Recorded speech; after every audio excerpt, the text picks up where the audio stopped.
君だよ。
Hello everyone and welcome back to the stream. I hope you all are having a wonderful day.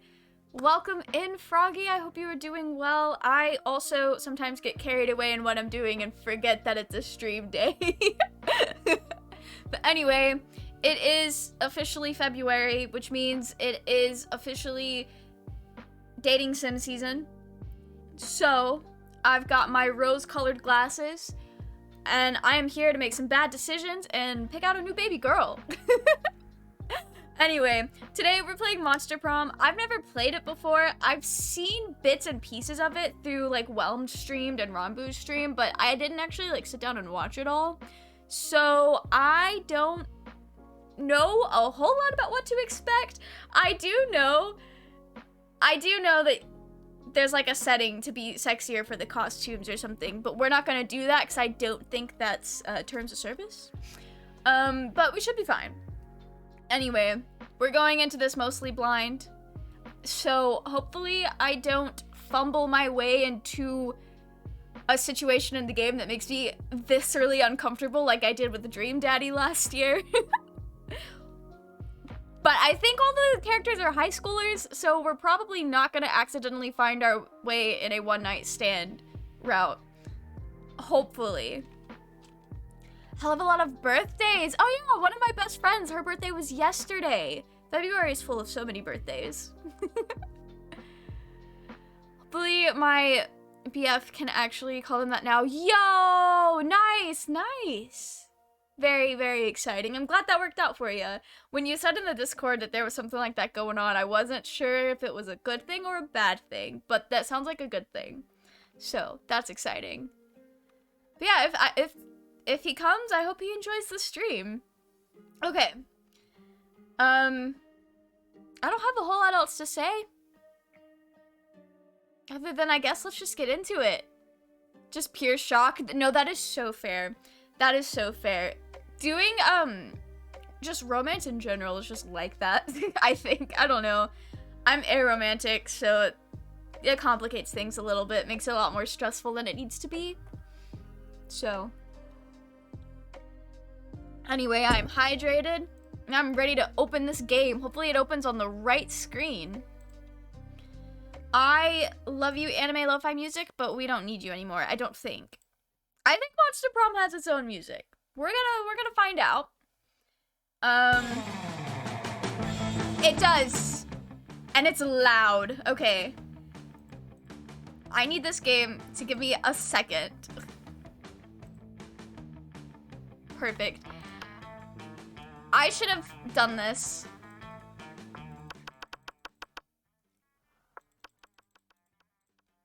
Okay. I can think now. And... there we go. Can I just have desktop audio all the way up today? May not be the best idea. You guys let me know how sound balance is. I'm gonna experiment a little bit. We want voices on, full screen, we're on the right display. Blur effect, I guess we'll keep that on? Okay. I'm very excited. I've been wanting to play this game for a while. Voice interjections, yay or nay? Sure. Okay, I am one person. Let's do classic. Full game. Spooky high school.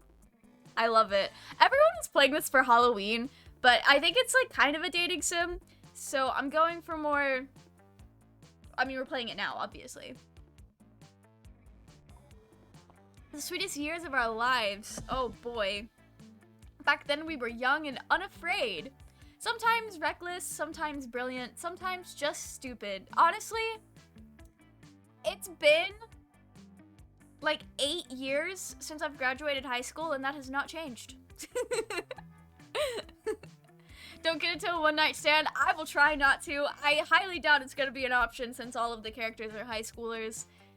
But also, I am aware of the fact that that's just what high schoolers do sometimes. But, I don't know. Probably won't happen in the game. All of my friends are either poly or aro. I love that. I love that. That is so fun. The aromantic playing a dating sim, how will that end? I mean, I've played lots of dating sims in the past. My first time attempting a dating sim was Ellis Island on, I'm probably not even saying it right, but it was like this game on girlsgogames.com, and I didn't understand that I did not understand why I couldn't win the game because I was trying to romance everybody because I didn't realize it was a romance thing at first. I was like 10. We had a S1 come into school with hickeys. Oof. Awkward. I remember the first time, like, that happened in middle school. Everyone made it a way bigger deal than it really was. We were on a wild journey to discover who we really were. Nice. Who am I? Okay, I don't know if you guys know the Adventure Zone, but this is Aubrey Little from the Adventure Zone Amnesty arc. Although I am feeling more of the shadow guy, that's gender. Custom name. Oh. Perfect. Mel in all caps. Pronouns, they. She was 12? Oh. That is awkward. But I mean, even 12-year-olds do start to experiment with that. As long as it's with other 12-year-olds and they're being safe, then it's not my place to say anything about that. Never heard of it. Oh, the Adventure Zone is one of those like D&D tabletop gaming let's play podcasts, and it's really good. It's story based, but it is so good. Okay. I can do this. I wish I sounded like that in real life. Yo. Okay, we picked the right person. We had yet to experience its ultimate challenge, the monster prom. Oof. I remember it clearly. 6 weeks were left, and as we fantasized about our dream prom dates, we were all scrambling to catch the attention of one of our 6 most charismatic classmates. Huzzah! I love her!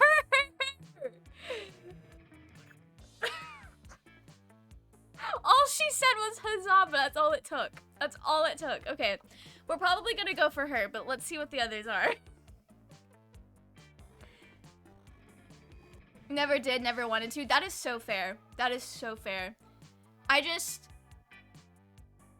People hit puberty at different times and start experimenting at different times, but not really my place to judge or say anything about that. Miranda Vanderbilt, 19, a sweet mermaid princess who was as cute as she was genocidal. I love her. I love her a lot. Damien LeVay, 20. Why are we 21 and in high school? A fearless demon with a taste for destruction and a love of fire. Scott Howell, 21, a werewolf athlete who compensated for his rather small brain with a stupidly huge heart. He's a himbo. University? It probably is. It probably is. I don't know why I thought it... Prom is a very high school experience. Like, it is a high school thing. So it's probably why I thought they were all gonna be like 16. Welcome in, Aaron! How are you? I hope you are doing well. You were here just in time. We're about to fall in love at first sight, although I think we already did with Miranda. But we've still got like 3 others to meet. Liam de Lioncourt. He is 400-something years old. You know, I'm starting to think the ages are just what they would be for like the human equivalent or their species equivalent to a 16-year-old in human years. I'm doing good. How are you? I'm glad to hear it. I'm doing pretty well. I'm having a good day. This game is so much fun. I'm excited. I haven't played it before, and I haven't actually watched a full playthrough, so I'm very excited. Okay, a hipster vampire whose standoffish demeanor he's lovable. Okay. Polygeist, like poltergeist. Okay, she's cool. A party ghost with an insatiable hunger for all the wrong things. What? Vera Oberlin, a mean self-made Gorgon with a merciless sense of business. It was clear it had to be one of them, but who? We only had 6 weeks to choose our prom date, and even more daunting, we only had 6 weeks to woo them and conquer their heart. We're going for Miranda. We're going for Miranda. Gotta do my threats. Oof, it's a good thing I ate dinner right before streaming then. My shoes are gonna be safe from Froggy. But as I already said, we were young and unafraid, and we were ready to start. Welcome to Monster Prom's stupidest pop quiz ever! All minds are rotten, but they are rotten in so many different ways. So real for that. The ages are a bit so that more heated parts aren't weird, I guess. That's fair, that's fair. Okay, that's so fair. I wasn't expecting any of that. But at the same time, I have seen the Rambu clip where they were trying to decide if they wanted to do the sexy versions of the costume, so that makes sense. You haven't eaten, I'm ruining your fave shirt. Oh no. Doc, welcome in. I hope you are doing well. Sick glasses, bestie. Thank you. Thank you. They're my rose-colored glasses, so I don't see all the red flags for our potential dating sim partners. But I feel pretty good about who we're picking for this one. But we'll see. We'll see. Okay. Warrant you know more, we are now using our PhD in bullshit to diagnose which kind of deviant sicko you are. Am I gonna get to take a personality test? Okay, so we're gonna get absurd questions and we answer them into your characters. Okay, your answers turn into your stats. This way, each of you will start by having stats that better reflect your true selves. I love personality quizzes. Okay. Oh, I can't halfway read some of this with my glasses on. Okay. A radioactive possum just bit you. What superpower did you get? I don't know the people who made this game. But I really hope they know about the rabies pride drama on Tumblr from a while back. Because that's all that I can think about for this question. Oh, probably rabies.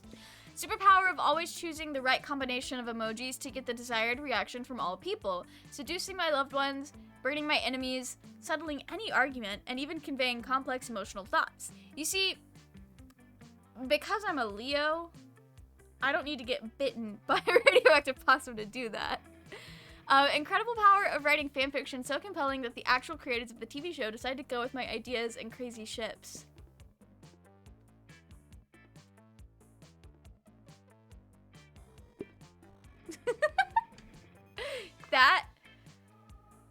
If that happened to me in real life, that would be very interesting. You get the chance to produce a movie. It's based on the most influential, it's easier to read when it's not yellow. The most influential Russian novelist of the, I don't know if that's supposed to be a random number or if that's Roman numerals. It's not Roman numerals. I don't know. Of some random century have gone nuts. They don't remember anything about last night, and now they can't find the manuscript of the brothers Karamazov? That's a V. Or the Dostoevsky has to deliver it today.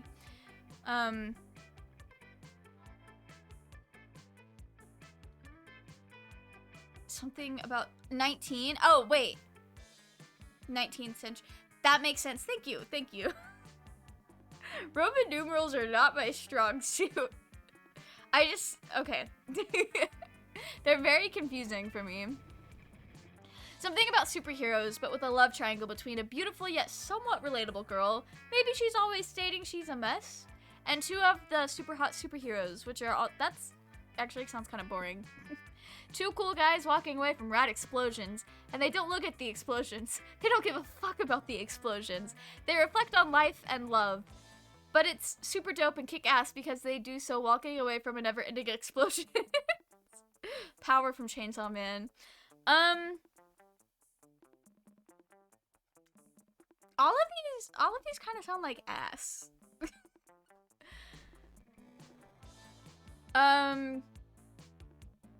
I guess the hot superheroes that are vampires or pirates or both. Vampire pirates would actually be kind of fun. If you were an ice cream, which flavor would you be? Is there mint? Success. That's so stupid. Rainbows and gummy bears. Double cream de la... I don't even know what that is. We'll go with that. We answered correctly for the love of our life. All right. Okay. I'm 7 smarts, 2 bulk. That's accurate. 5 charm, 5 funny. I think I'm... Oh, no, that's fun. Okay. Oh. Oh, I can improve. Okay.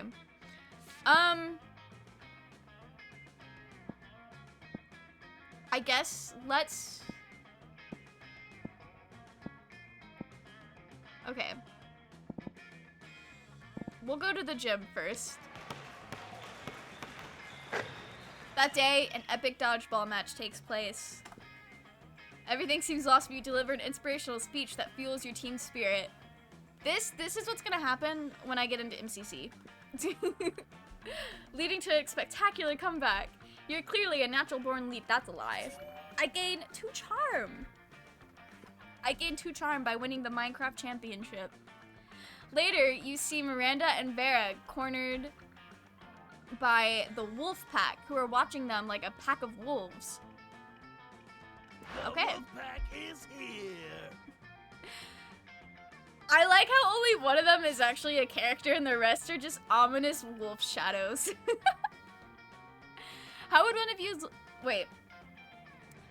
of you ladies like to go on a date tonight with the hottest dogs ever to not be literal hot dogs?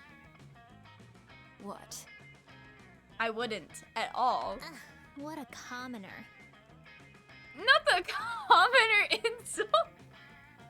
This is not at all how I like my courtships to begin. Where are the jewels? Where are the flowers? Where are the bloody heads of my enemies? Oh man, we'll show you courtship on the court when we win on the court at sports. We'll show you a sportship courtship. I know it's supposed to be kind of cringy, but that's funny enough that I think if it was the right person, it could work. Every time I think of the guys at this school, every time I think the guys at this school can't get any dumber. Oh, I get it. You're both shy. Don't worry. Our barks are worse than our bites. Except when we're doing sports. Because then we bring it. They howl. But if neither of you have the confidence to say which one wants to go out with us tonight, we can just choose for you. When are we gonna intervene? I feel like if this conversation goes on too much more, it'll be too secondhand embarrassment. Yikes. Like, they're relatively well-intentioned, but you should definitely step in and save one of them. I can only save one of them? Tonight? Miranda can't. I have 2 tickets to Cirque de la Mer's underwater show. Miranda's eyes light up like an anglerfish. How majestic. Cirque de la Mer? As a little girl, I always wanted to be an aqua gymnast. Aqua gymnastic. There's not even that many letters there. Mediocre. Of course you did. Until I realized it required hard work and discipline, at which point I decided I was much happier as a princess. But I still love watching it. How thoughtful of you to procure tickets for me and my favorite maidservant. I'll tell you all about it. Oof. Shut down. Let's go write a list of jokes we can make about this awkward loser. Whatever, you still made Miranda super happy and distracted the wolf pack, so win. You gain +2 charm and +1 creativity. My headphones died? Oh no! That sucks. I hope you got that sorted. Okay. All right. Okay. Why is this one by herself? Oh, that one is also.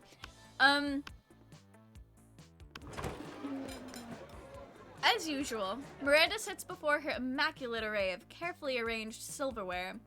Damien, predictably, is examining her biggest knife. So this is the one for killing people, right? Disgraceful. What? Good heavens, no. This is the butter dagger. It would be unseemly to use it on meat. So what then? Am I supposed to use this scrawny-looking knife to kill a dude? No, no, no. If you simply must kill someone mid-meal, it is customary to use the fish knife. This is merfolk court silverware, after all. That tiny thing? I might as well wait for my victim to die of old age. That is usually how it's done in my kingdom, yes. That or poison. This is ridiculous. Yo, you there, which knife would you use to kill a guy? And don't say the fish knife. I mean, it's not the size of the blade that... It's not the size of the blade that counts. But if you go for the arteries, it doesn't matter. Welcome back, Froggy.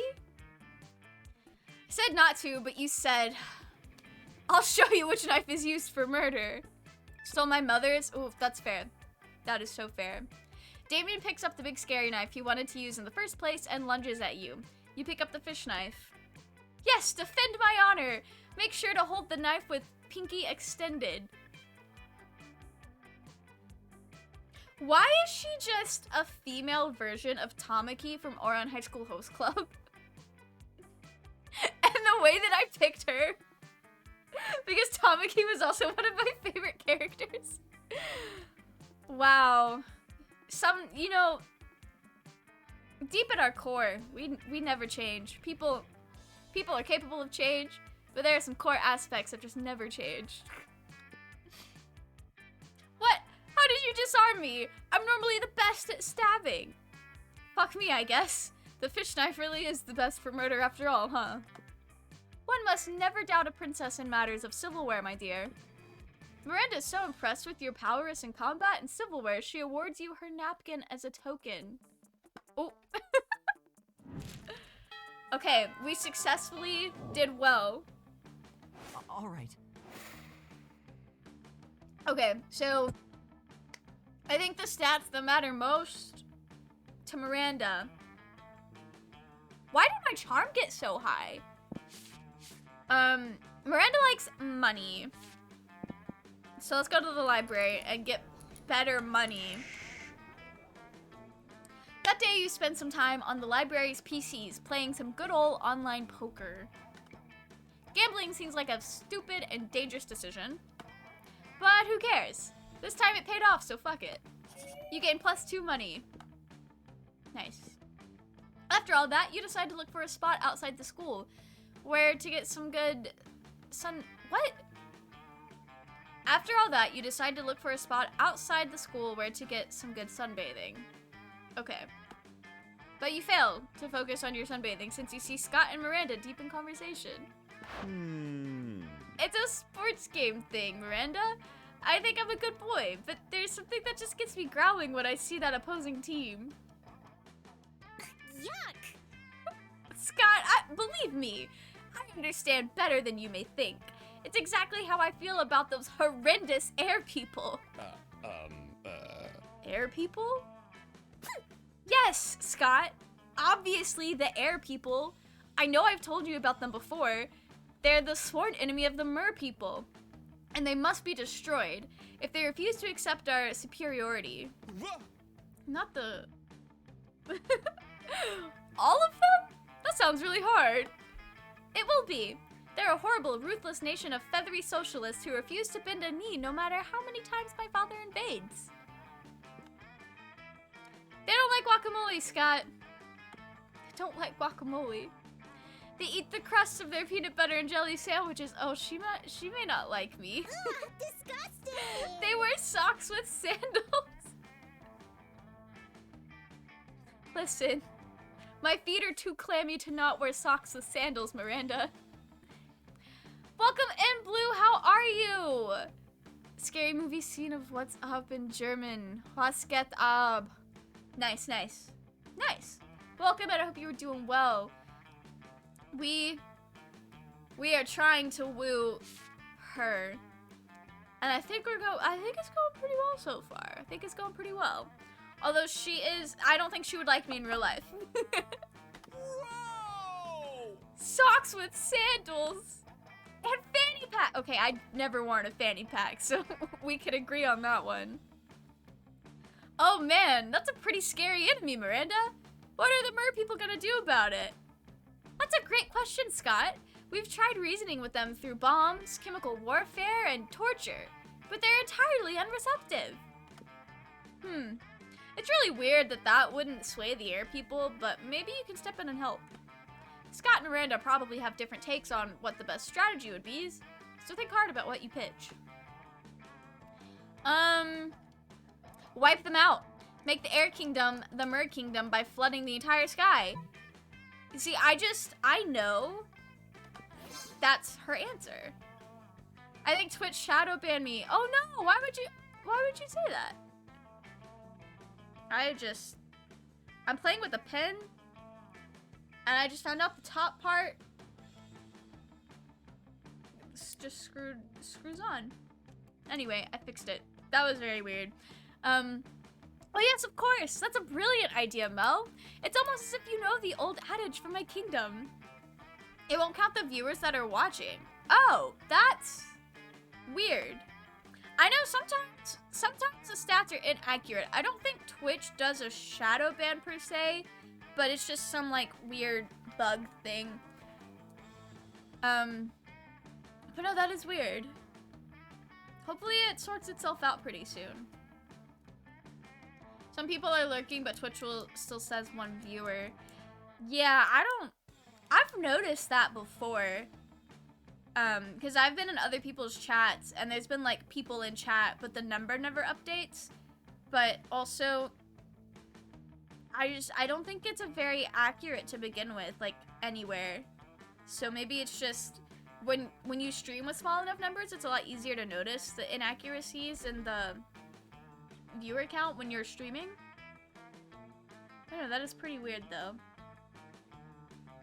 Like, Lou and Doc were lurking and still said only 1 viewer.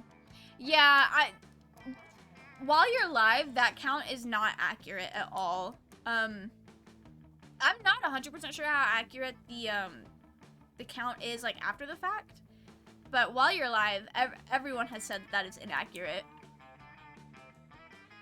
But you can't bring your enemy underwater to drown them in the Mer Kingdom. Bow to Miranda Vanderbilt. Bring the Mer Kingdom to their kingdom and drown them there. I love her. Oh, that's a good adage, Miranda. Also, what's an adage? No time to explain, Scott. Let's start Operation Flood the Entire Sky. Here, take a bucket full of water. Glory to the Mer people. Hooray! Nice. He said it for me. Scott is a good character. He is fun. I like him. They both start throwing water into the sky. Oh, they're doing it right now. Which naturally falls to the ground again, forming a small puddle. In my mind, this worked differently. No, Miranda, look! The water is covering, like, 1/3 of an inch of the sky. That's the ground, Scott. No! Now that's underwater. And before it was above water, so it was technically part of the sky. Just a very low part of the sky. You know what? He's right. He is right. The little bit of, I don't know, millimeter deep that the water is on top of the ground was air until the water got there. So, why are you making this make sense? He's supposed to be stupid. Oh, I see. It is true. Let's fill the buckets. Sooner or later, we will fill the whole sky. You're right. Wink. Yeah, I'm a glass half full guy. Or should I say, a sky half full guy. You just said wink out loud. That's really charming. No time for compliments. Let's flood the sky. Huzzah! He's so determined. I love him.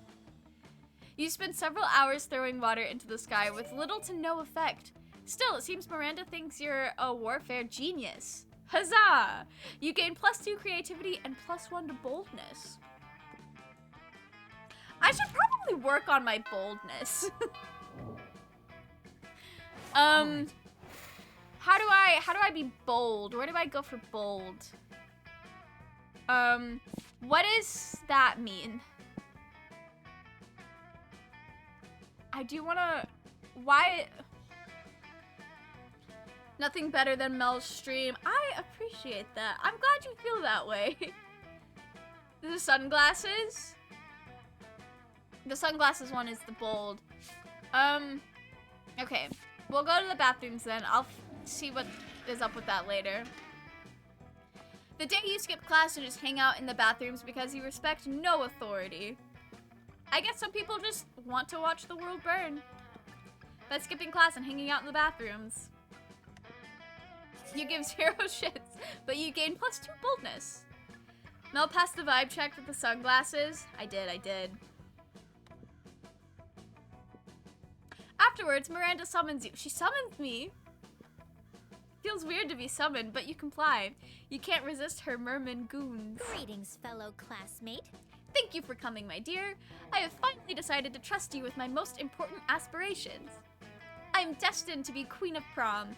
The royal ascension is nigh. We must prepare. Most of my competition is naive. They foolishly assume that Prom Queen is a purely ceremonial title. Except Ursula. Ursula Jr. She's proving to be quite a worthy rival. I respect that. Which is why we must destroy her reputation immediately. Any thoughts? Let's convince everyone that she likes humans. Fart joke. I genuinely cannot tell which is the right answer here. It doesn't take much to make someone look bad in this day and age. You, however, are monsters and went for a total overkill. You hire a Chinese hacker to plant 10 years of pro bono work, rescuing human babies from lawn mowers in Ursula's name. At recess, Dr. Babylove of the Babylove Institute appears out of nowhere and presents her with a Humanity Award. Yes! This will seriously harm her standing with the evil lawnmower creature gun. This will seriously harm her standing with the evil lawnmower creature contingent. Fun fact, there's no right answer in the game. It depends on your stats. Oh! Oh, that is so interesting. I was gonna pattern recognize my way through this like I do with every dating sim. That is so interesting. Okay, I still feel like I'm picking the right ones because every time I pick something, she's happy about it. You guys know those Twitch bots who show up in the viewer list? I blocked every one of them and now I have no bots. Nice! I know Vent, whenever they're hanging out here, they block a lot of bots. It's kind of funny because I'm just doing my thing and then all of a sudden there's like 5 bots being banned and I'm like, what is going on? Well, that boosted my boldness by a lot. Alright.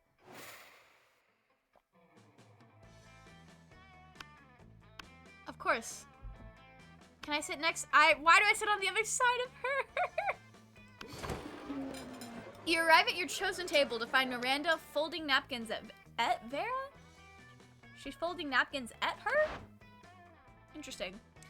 Do you want to know what this one is for, Vera? No. I'll take that as a yes.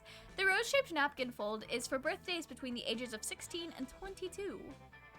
I mean, when there's 2 characters, then an answer for each, but that's as right and wrong as it gets. Oh, that is so interesting. I like that a lot. I like that a lot. That's very different from the dating sims that I've played in the past, so that's really cool. Miranda's hands move fast as lightning, turning the rose into a gorgeous white swan.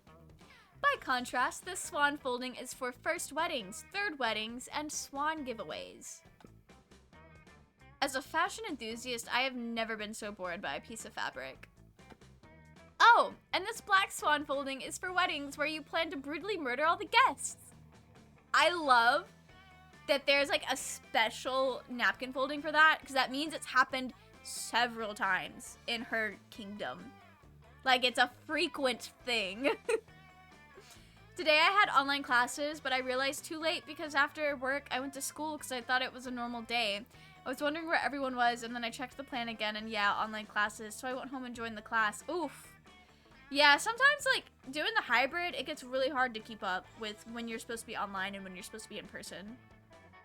Now that's a wedding I want to go to. I love it, I love it. Welcome in, Van Shredded Cheese. I hope you are doing well.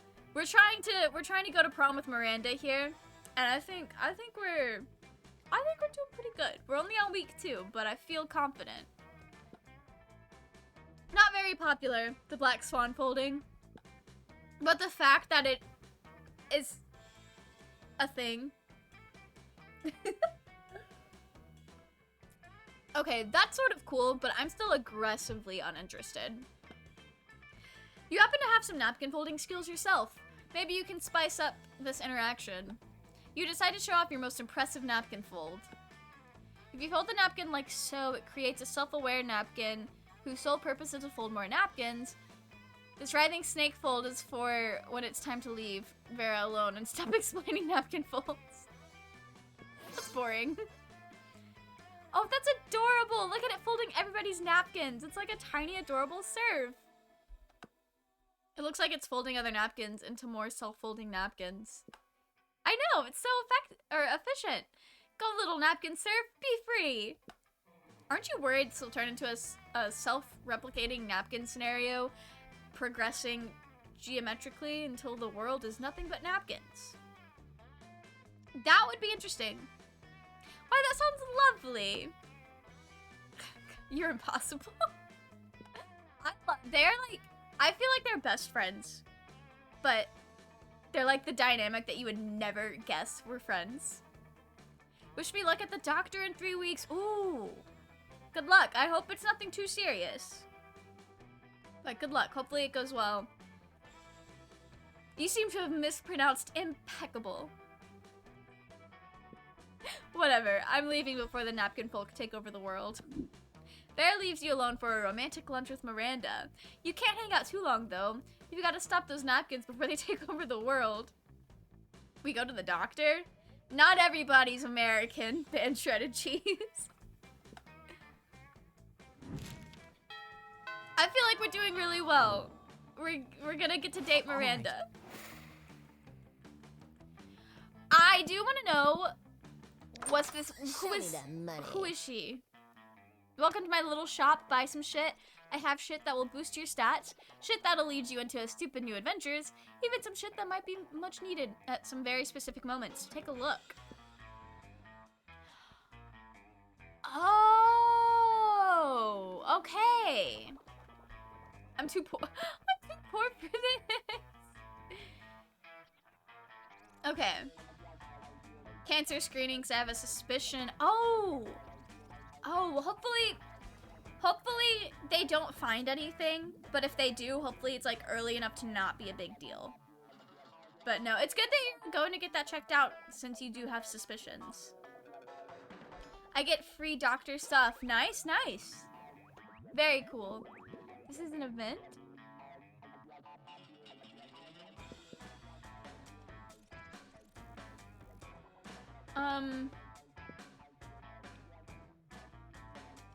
See how wise enough to know when a gift needs given. Some impractical yet kind of funny glasses. Just a bag of cocaine. Okay. Regular flavor. Do they make... It doesn't matter. It doesn't matter. Okay. Oh, I don't know. I don't know.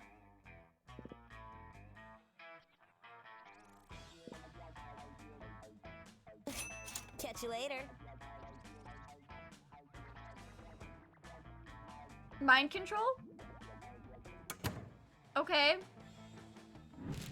I don't really know what that was about. Hopefully it worked. All right. We did a good choice. Because of passive smoking, like people next to me are smoking and I'm unwillingly inhaling the smoke of their cigarettes a lot. Oh, your workplace is dusty. That sucks. I don't know if like a ventilation mask would help with any of that. But if there's nothing you could do about that, then I hope you're able to like get a different job that's not in that kind of environment, because that's not very healthy. Okay, let us see. My fun is so low. What is this? Look at me go. That day during recess, you start a half-hour rave that goes full crazy. You have no idea how it escalates so much, but at one point there were like are there even 300 people at the school? I mean, I guess that is a pretty typical like class size. Someone summons demons from a nightmare dimension. The consequences might distort the fabric of reality itself, but who cares? It's a rad party. You gain +2 fun. I'm so cool and fun. Suddenly, you hear the elegant gurgling sound of water trumpets. Miranda's about to issue a royal decree. Bow to Miranda Vanderbilt. I, Princess Miranda Vanderbilt, will grant you permission to speak casually with me for a short period. You're welcome. Fuck yeah, you're awesome at speaking casually. Let's do this. Now that we're speaking casually, I really wanted to tell you about the event of the season. No, not prom. I mean the event of the season for poor people. Okay. To be more clear, actually the area where I work in my workplace is very dusty. Our warehouse has 2 storage halls and I'm working in the very dusty one. The other hall is more safe. Ah. Yikes. I mean the Royal Winter Surf Party? Mandatory celebration festivity of surfly service. My serfs and I are total BFFs, so I've decided to throw them all a party to celebrate their lifelong mandatory service to the Royal Vanderbilts. And since I love my serfs so much, this party will be the absolute best. I'll spare no expense. So I'll have my serfs build an underwater grand hall for the celebration. It should only take about 12 days of non-stop back-breaking labor. Plus we'll need decorations for the party, so I'll have some serfs get dressed up and tie themselves to the walls. So cute, because that's gonna end well. I don't know what for a game it is and what it's about, but it looks very cool. Basically, we're playing Monster Prom, and the whole point is you build your stats to be able to go to prom with like a character of your choice, and we're trying to go to prom with her. I'm very excited. We'll see. I'm pretty sure we'll get it. I'm pretty sure we'll get it. And we don't want any of my serfs missing the party if their family members get sick, so we'll have to issue a decree. Serfs are no longer allowed to have families. I'm the most generous princess of all time, but of course I don't want you to think that I'm spoiling them. So I'll need your mind control classes, just to make sure we don't have any serfs insisting that they value their families or anything dumb like that. You hand over your mind control class tape to Miranda. She's so good at controlling you, it's terrifying to think about what she'll do with actual mind control powers, but who cares? You stand this watery babe. It's true. Never have been at prom, it would have been an interesting experience. That's fair. I know a lot of people go, but a lot of people also don't go. It is an interesting experience. I went, but it was also very, nerve-wracking, but it was also still kind of fun. I had more fun at the before and after parties that were basically just, my group of friends going out to eat and then hanging out at somebody's house afterwards. But it was still pretty cool. I think our schools have no proms. My school didn't have one. I think it might just be an American thing, but I really don't know. I really only see prom talked about in American media. So I'm pretty confident that it's mostly an American thing, but again, no idea. I'm pretty sure I've never seen prom in anime, so I can guarantee that it's probably not a thing they do in Japan. That's the only thing I can say confidently, though. Prom felt like an overhyped homecoming for me. That's interesting. I've never lived at went to a school that had a homecoming dance, but I worked at a grocery store for a little while last year, And the area where I live now, some of the high schools do homecoming dances. So it was very confusing. But yeah, it's basically the same thing, I think. I mean, based on what I have seen in, like, on TV and stuff, it's the same thing.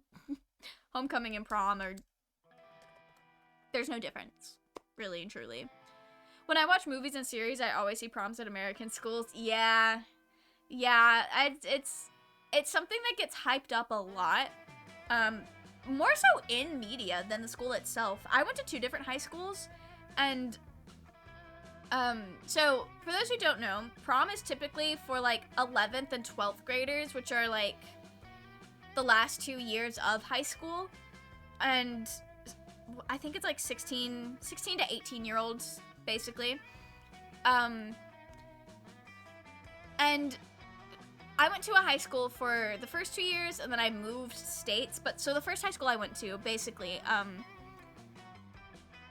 the year before I moved, they didn't actually have prom. They told the seniors that year, they were like, we're not gonna do prom for you, because I don't even remember why. Like, it was a bullshit reason.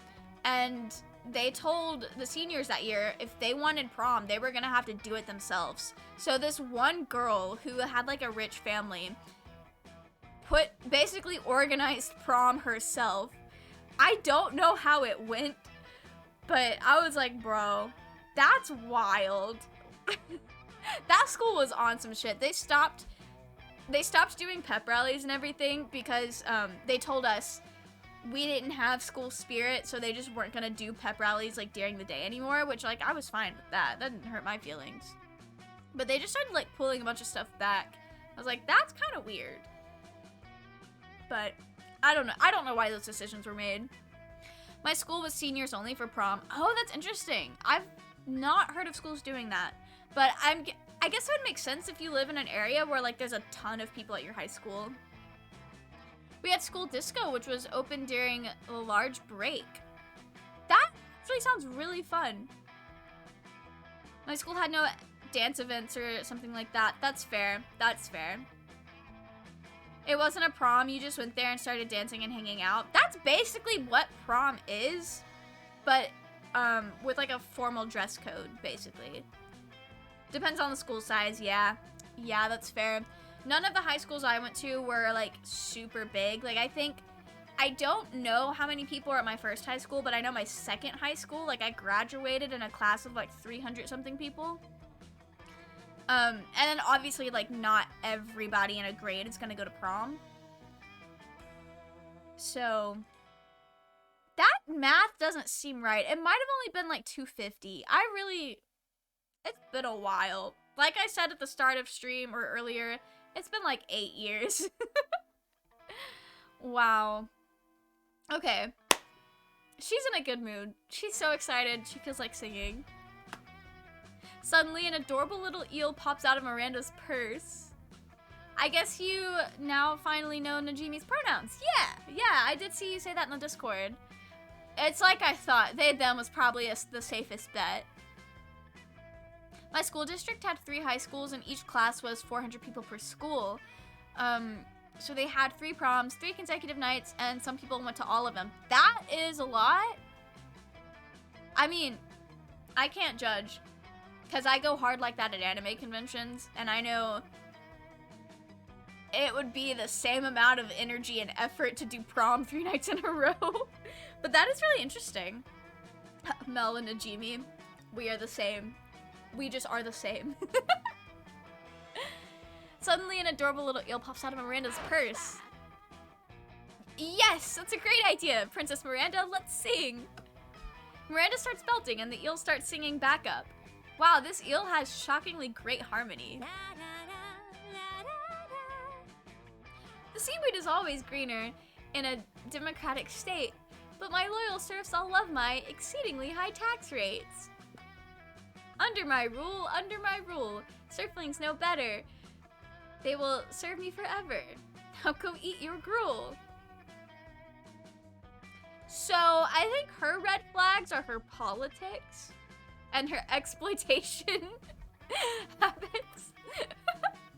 But that's okay, We can change her, We could fix her. That's a joke, by the way. What a charming little tune. Who knew that monarchy could sound so fun? Miranda bows while you clap enthusiastically. You're amazing.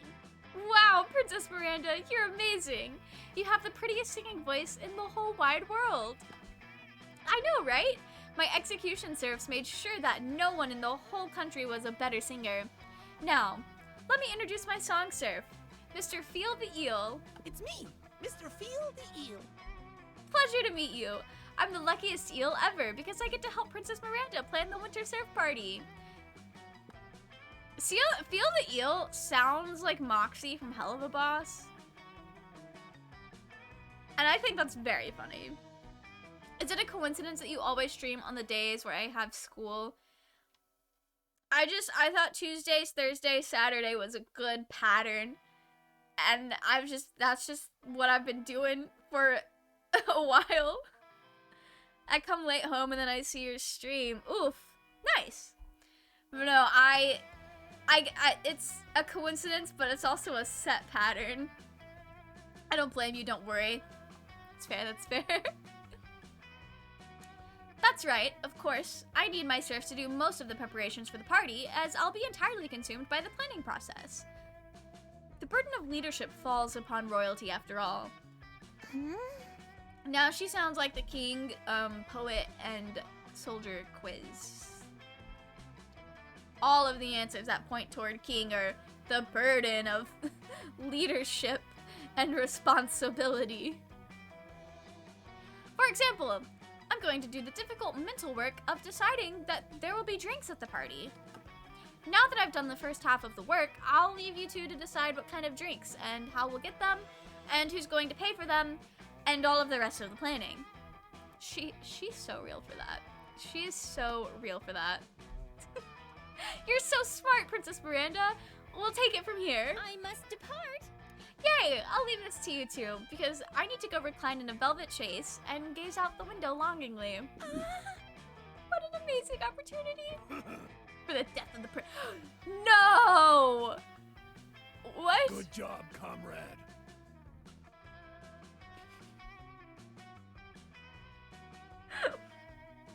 I mean, I get it. I get it. If I wasn't trying to go to prom with Miranda, I would be in his corner. I get it.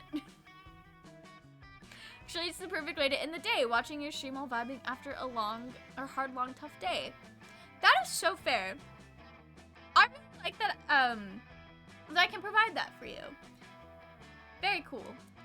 I also, when I was still in college, Ronbu would always stream at like 6 p.m. my time. It was like perfect for chilling out. Comrade, feel the eel. Yeah, like, if I wasn't in love with the tyrant he wants to kill, then I'd be like, yeah, let's go. Well, that's a twist. Yeah, no, he's a wonderful actor. Sacrificing a bit of sleep, but still, oh yeah, that is true. Hopefully you are, like, still getting plenty of rest, because that is very important. But not too much rest. I think I've gotten to where I've been sleeping like 10 to 11 hours every night, and I think that might be too much because I don't feel very well rested. So don't get too much rest, but still enough. Aim for that like 8 to 9 hours. I guess it's actually like 7 to 8 is what they tell you to do. But everybody's different. Okay. No need to act. Continue the charade. No need to act or continue the charade, comrade. Tyrant is out of earshot. The Vanderbilt serfs have united together in hatred, and after our years of pain and toil, we shall finally send the princess straight to the depths of her watery hell. Let your loathing boil to the surface as we plan her demise. This foolish party she has planned, it'll be the setting of our assassination. I need at least 6 hours of sleep. That's fair, that's fair. I think that's what most people end up getting. Eel really said eat the rich and is taking out the Vanderbilt family one at a time, and he's so real for that. He's right. But she's my baby girl. I gotta be a simp. Okay. Since I started studying at college, my sleep went, oof. No, that's fair, that's fair. Actually, I'm used to it. I'm the kind of person that if I have homework to do or studying to do, I never actually learned how to study, so studying is not something I've done a lot of, which probably explains a lot. But I'm the kind of person that if I have something that needs to get done, if it doesn't get done by like 8 p.m. and I haven't even started on it yet, it's not going to get done. I'm getting my ass in the bed, I'm watching YouTube for an hour or two, and I'm going to sleep. I'm not the kind of person that is willing to sacrifice my sleep for like school or work. I will sacrifice my sleep, however, for a silly little guys watching some silly little animes or just like really stupid stuff, but not for important things. That's just how I've always lived my life, and it's probably for the worse. We should all move to the same time zone so we can vibe together better. Yeah, no, time zones are rough. One of my best friends, they live in the Netherlands, and when I was in college and I had like my 8 a.m. classes, things worked out a lot better. But now it's like there's only a small window where we can talk because I get up late and they unplug so that they can like relax before they go to bed so they can sleep better. So it's kind of funny because it's like when I'm starting my day, it is, I think it's a 6-hour difference, about a 5 to 6 hour difference. So when I'm like getting up and starting to work on stuff, they're like having a nice afternoon, getting dinner, starting to chill out for the day. Also, the Vanderbilt family was a big promoter of the modern education system and designing it to build good workers, not necessarily smart individuals. You know what? I have heard Vanderbilt in media so much, like in this game, that I forgot that there really was a Vanderbilt family in real life. I started with the eel 100%. Yes. Feel the eel. He's right. So this next part's gonna hurt. I can't believe that I'm going to America already next year. That's so exciting. That is really cool that you get to travel, though. That is awesome. Arson. The revolution is here. I don't like that he's growling in my ears. Think I will go to LA. Very cool. One of my friends went to LA for the first time this past summer, and she said it was a lot of fun. Both LA and New York, very crowded. I have never been to any of those places. But if you go, definitely be aware of your surroundings. But if you stick to like touristy areas, you're probably gonna be fine. But also still be aware of your surroundings, because tourists, I feel like, are easy to target for like robbing and stuff like that. But you should be fine. I don't know. Yeah, there's so many places to pick, and the thing is, like, America is such a large country that it's really hard to like hit up everything, pretty much.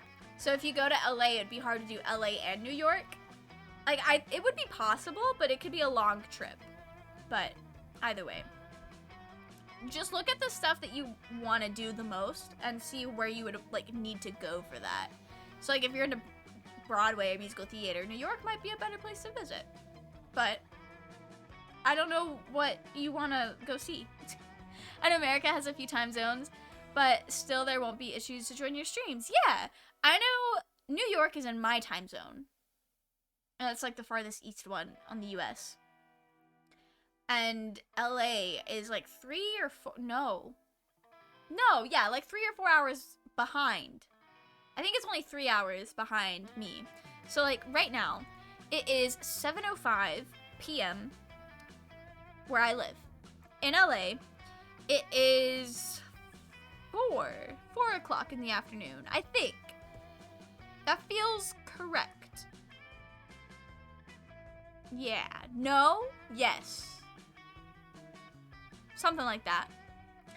The Vanderbilt family owned half of the American rail train system in the 5th Avenue in New York City. It's their mansion at one point. That makes sense. That makes a lot of sense. 3 hours behind EST on the West Coast. Yeah. I was like, I've never actually known that for certain, but I remember for a while when we had like the dish cable thing, the satellite, we had the Central/EST time zone for like Disney Channel, Nickelodeon, and all that. But then we had it again, but for the West Coast time zone. It was like 2 separate channels. So if I missed something, I could just wait 3 hours and watch it when it aired on the West Coast. I did that a lot. So you're vibing at the East Coast. Yes, I'm on the East Coast. I'm in the Southeast. I gotta compare the public transportation between LA and New York. I think New York has a better one. Possibly. I have not heard anything about LA public transport. I know a lot of those like bigger cities do have public transportation, but once you get out of the cities, you don't have it. Like there's none. There's none. Zero public transport. But if you're coming to visit, unless you're going to visit someone specifically, you're mostly going to be in an area with public transportation. I don't want to pay money for a taxi or Uber. That's fair. That's fair. I think you still have to pay for like the buses and the subways and all that. I've never been on one, so, but I imagine it works similarly. Central time zone here. I was born in the Central time zone, and that's where I lived for the first 16 years of my life. Central time zone, it's fun. I spent a lot of my winter Christmas break in the Central time zone, actually, when we went to go visit my dad's parents. Okay, feel the ill, what do you got for me? While I care not what drinks fills the punch bowl, be sure not to partake. I will add in a massive dose of poison to the beverage, ensuring that all of the princess's guards will be deceased by the time the party is through. The revolution is here. Bye, comrade. I take my leave, comrade. May you dream of the end of tyranny, the end of monarchy, the end of Princess Miranda. He's so intense. And for what? I was born in EST, moved here 10 months ago. We flip-flopped. I love that. That is so funny. It was really wild when we moved to this time zone, because where we moved to was like an hour from the coastline, and my mom was like, the way the sun is and the time, it feels like we should still be in the same time zone as we were when we lived in Tennessee. So maybe where we used to live needs to be an EST, but my mom said it the other way around. And I was like, you know what? You're so right. This should be Central Time Zone. And then I said that to somebody, and they were like, we're literally on the coast. Like, it's an hour away. What are you talking about? And I was like, you know what? That's fair. That is fair. It's midnight. Ooh, nice, nice. Froggy, make sure you get plenty of rest tonight. Don't stay up too late. Hope America has something similar. For public transport, it really just depends on where you go and where you visit. But there is Uber in the US. I don't know if that's what you're talking about, but you also literally said you didn't want to do that. Viva la revolution. Yes. We'll support him. Just as Mr. Feel the Eel is swimming away. Wait, how is he swimming? You're not underwater. Didn't anyone tell this eel the laws of physics? Miranda returns. I'm back. Whew, that gazing was so exhausting. I assume you finished planning the drinks? Think fast. It'll break Miranda's heart to know her serfs are plotting to assassinate her, but you can't let her die before prom. She's the only one with a hookup for an underwater limo. Okay. Born in CET, living in CET since 19 years. Very nice, very nice. I think most people tend to stay in the general area where they were born. I know that's like especially true in other countries. Well, it's also just most other countries don't have like 3 to 4 time zones in them. So it makes that a little bit easier. I think there's only 3 time zones in the US. It just feels like there needs to be more. There probably is more. I'm just dumb. Anyway. If I would have a driver's license and I would rent a car. That could work. I will say though, a lot of car rentals in the US, if you're like under 25, they either won't rent to you or you have like an added fee for being young. So, may not be the best route. France has a lot of time zones. Oh, does it? That's so interesting. There's 4, more if you count Alaska and Hawaii. Okay. That's what I was thinking. So I was like, you have East Coast, you have Central, you have West Coast. Gotta be something in the middle there. There's gotta be something in the middle. Anyway, I need to pick. Drinking is overrated, Miranda. You can't have drinks at your party. Do you want your surfs getting ideas? You know what? Nowadays, cool kids only drink the latest, trendiest soda flavor, Poison Antidote.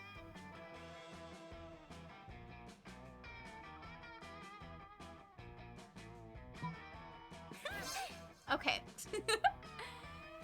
Mountain is between Central and West. Oh, the mountain time zone. Interesting. I don't know anybody really in that like area of the country, so I didn't know that's what it was called. Thank you for letting me know. That's very cool. I love the little bubbles of soft drinks. They remind me of the little bubbles that come out when you drown an air person. Amazing. But wait, will my surfs be able to handle such a bubbly drink? Surfs can actually be super fragile. You would think that working all day with one whole bowl of mergruel would make them stronger.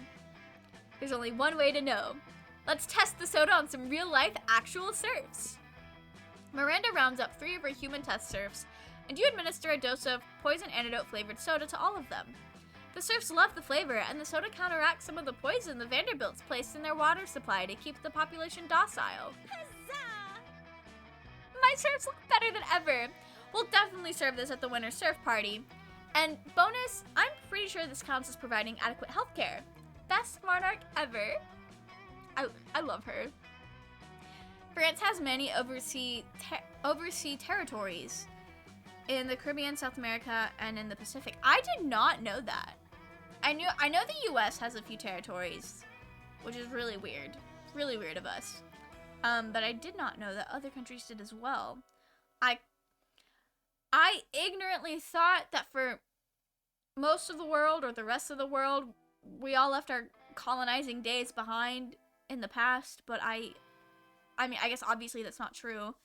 That's why they have many time zones. Oh, that makes sense. That makes sense. I traveled a lot for an internship, so I was all over. Oh, fun. Very fun. I hope you got paid adequately for that. Although I guess at this point, it's said and done. Same for the UK. By the way, the UK is basically a neighboring country next to Spain. Interesting.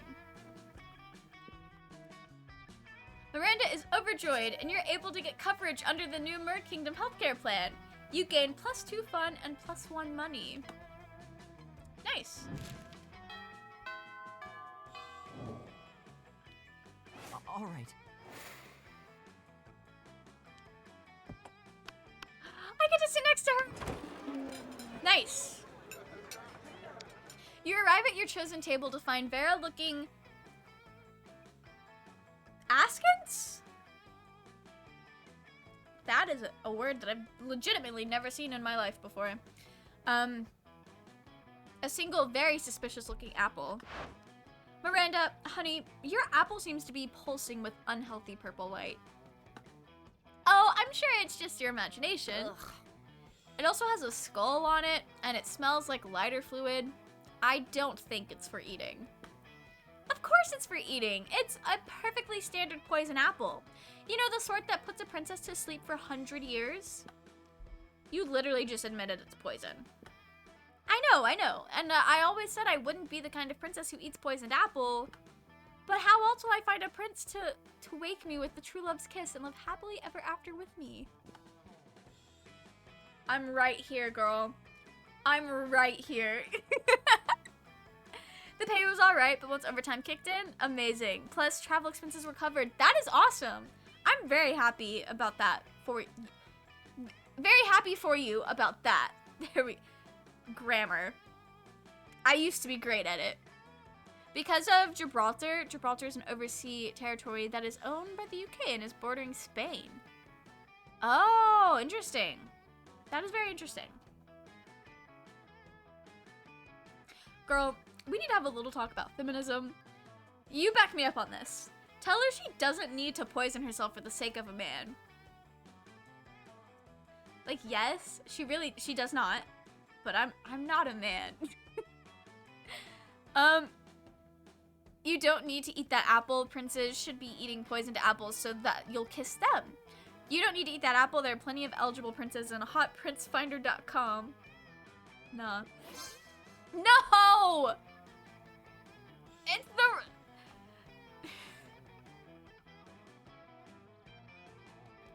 A marvelous idea. If the princess are asleep, I shall be able to assess them fully before making a selection. So right. She's so right. Thank you, Blue, for the hydrate. Nice and hydrated. I'm gonna need to go get more water soon. Nice and hydrated. Just like Miranda would want. Come to think of it, I suppose this is why the princes prefer sleeping damsels to begin with. Royal marriages. The whole thing is like a fucking meat market. In my kingdom, it's more of a fish market. Same thing. Assess them fully. Not like that, not like that. I refuse to believe it that she meant it like that. More like, really look at them and decide, I don't know. I'm going to choose to believe she did not mean it like that. Reading the dialogues probably makes you dry, so drink something. Thank you, I appreciate it. In any case, you two have truly opened my eyes. I shall be sending poisoned apples to all nearby princes forthwith. So if we get a poisoned apple in the mail, then we'll know. Miranda gets to work poisoning all of her suitors. Vera is very impressed with your enlightened opinions on gender and poison.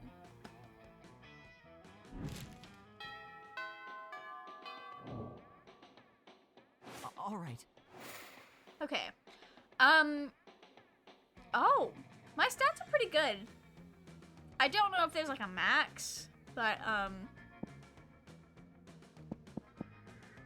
let's see. I feel like let's do money. Okay. That day, you spend some time on the library's PCs, managing your start kicker. Uber Benito Bros. I've got 420 backers. Nice. $18,920 pledged and 29 days to go. You deceive lots of people with sensationalist video and impossible promises. Nice. So I'm a scammer. You gain plus 100,000 money, but almost everything goes to cover costs, and you keep only +2 money. I love it. Invest in egg stocks, and then the money starts going up. Fair. The only stocks I'm willing to invest in, though, is the turnip market on Animal Crossing, because I know if it sucks, I can just travel to a different island. I can just go make it better. Or I can hack. I did that on my 3DS a couple of times. You're checking your email in the library when you see one from an address you don't recognize. The subject is urgent, funds needed, emergency. It seems important, so you open it. Hello, my name is Nazret Awaza, the totally legitimate prince of Ethiopia. Due to recent cruel betrayal at the hand of my brother, Gambella Awaza, who brought many whores... I'm sorry, what? Brought many whores with government money. My kingdom is in terrible debt, not the whores.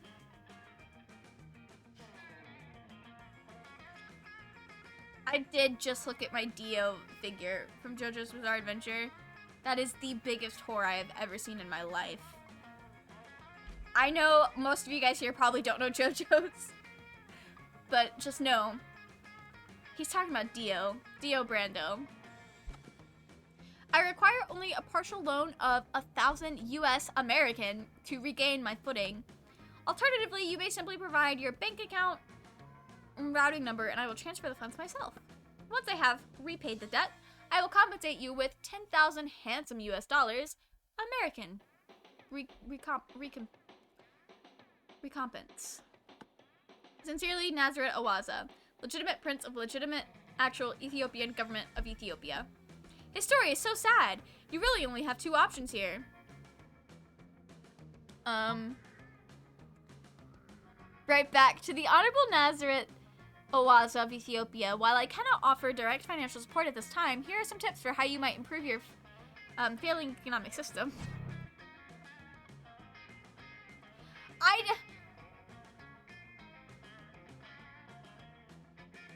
Okay. I think those mails are real. Yeah, I think it might have been. After 3 hours, your proposal consists of, maybe don't let your brother buy so many whores. Satisfied, you hit send. Later, you run into Miranda. She's inconsolable. Oh, Lackaday! My second cousin, twice removed, the legitimate prince of legitimate actual Ethiopian government of Ethiopia, has fallen yet further into financial ruin. Who would have thought that his brother's shrewd investments in prostitution were the only thing keeping the economy afloat? You're just out here helping third world countries out of debt. Oh, look at you go. I should have. With all the whores gone from the royal palace, the kingdom has no assets left. And it's all your fault.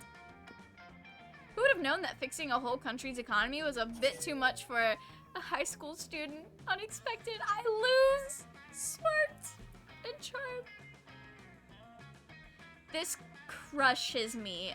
As someone who only plays bards in D&D, charisma is everything.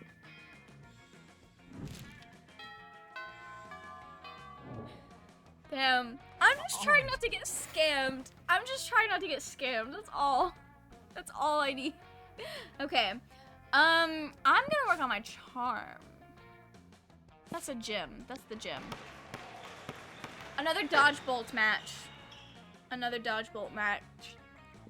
The match is so intense that both teams are so into it that you decide to raise the stakes. All or nothing. By betting a part of your charm against part of the other team's leader's charm.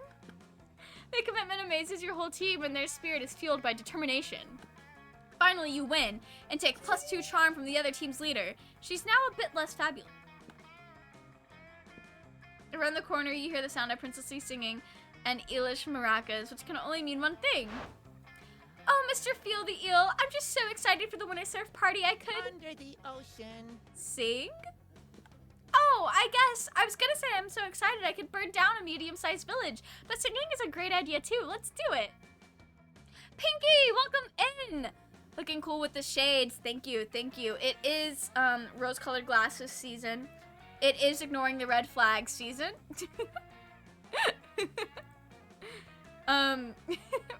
Not the real Ethiopian lore. Yeah, I'm sad that the one time we didn't fall for a scam, it ended up not being a scam. And we would have won our way into Miranda's heart. I guess I was going to say that I'm so excited. I literally just read that. She's literally singing The Little Mermaid. A princess who commits arson? Forget the eel, we stand the monster girl. We do stand the monster girl. However, she is a filthy, filthy monarch capitalist. But that's okay. Everyone comes with their flaws. Everyone comes with their set of red flags. Everyone's a little bit toxic. Valentine's season. Yes, it is Valentine's season. I love going all out for the holidays. I'm very sad that the actual week of Valentine's Day, I'm not even gonna be in town, so I'm probably not gonna stream. But I was thinking maybe we could do a shitty laptop stream and we wouldn't be able to play games, but maybe we could.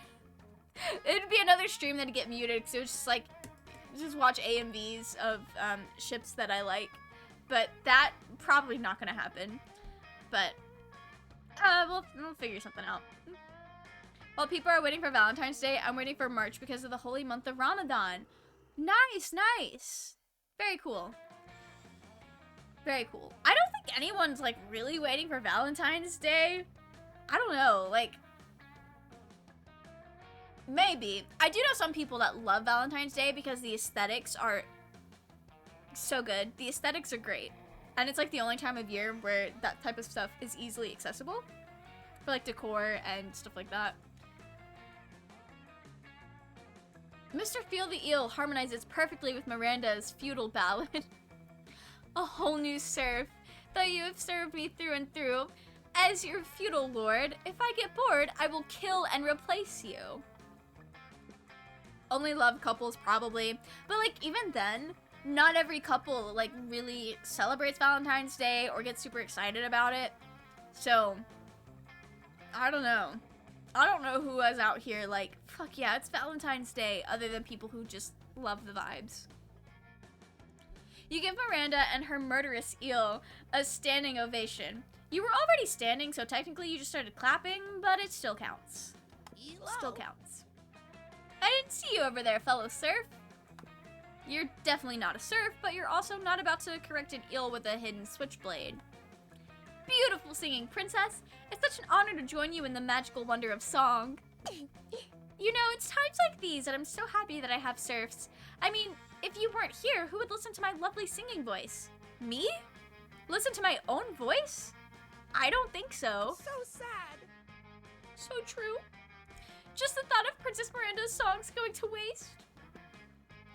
Recently, a friend of mine converted to Islam, which made me happy. That is so exciting. It'll be her first Ramadan. Yo, very cool. I hope you guys have a wonderful Ramadan. That's so fun. I don't cry, Mr. Feel the Eel. I know what will make you feel better. Extensive and laborious party planning. Oh, you're right, princess. That would cheer me up right away. I knew it. In that case, we're missing one critical thing for the winter surf party. Activities. This will likely be the only party my serfs will ever have the chance to attend, so we should make it as fun and memorable as possible. I'm just bursting with ideas, princess. We could play Shave the Princess Neck. Each serf could shave your neck with their sharpest sword. Doesn't that sound so adorable? Oh, Pinky, and for anyone else who might just be popping in, a little bit ago, this eel revealed to us that he has plans to murder the princess at the party that she's throwing for her servants. So that's what that is. I'm wondering if you could fast for one day. I mean, one day would be easy. Probably. I've never really tried. But I do know that it's like a big factor in Ramadan. Shocked face. Yeah, it really threw us for a loop when he first revealed it. His voice changed and everything. He was growling in my ears. I was like, oh, what? I love it. Everyone will admire how hairless my neck is. Necks don't really have hair. Like, I guess they do have hair, but like they don't really have hair. And sometimes you get to eat till like 9-10 p.m. You were so real for that. I do that sometimes as well.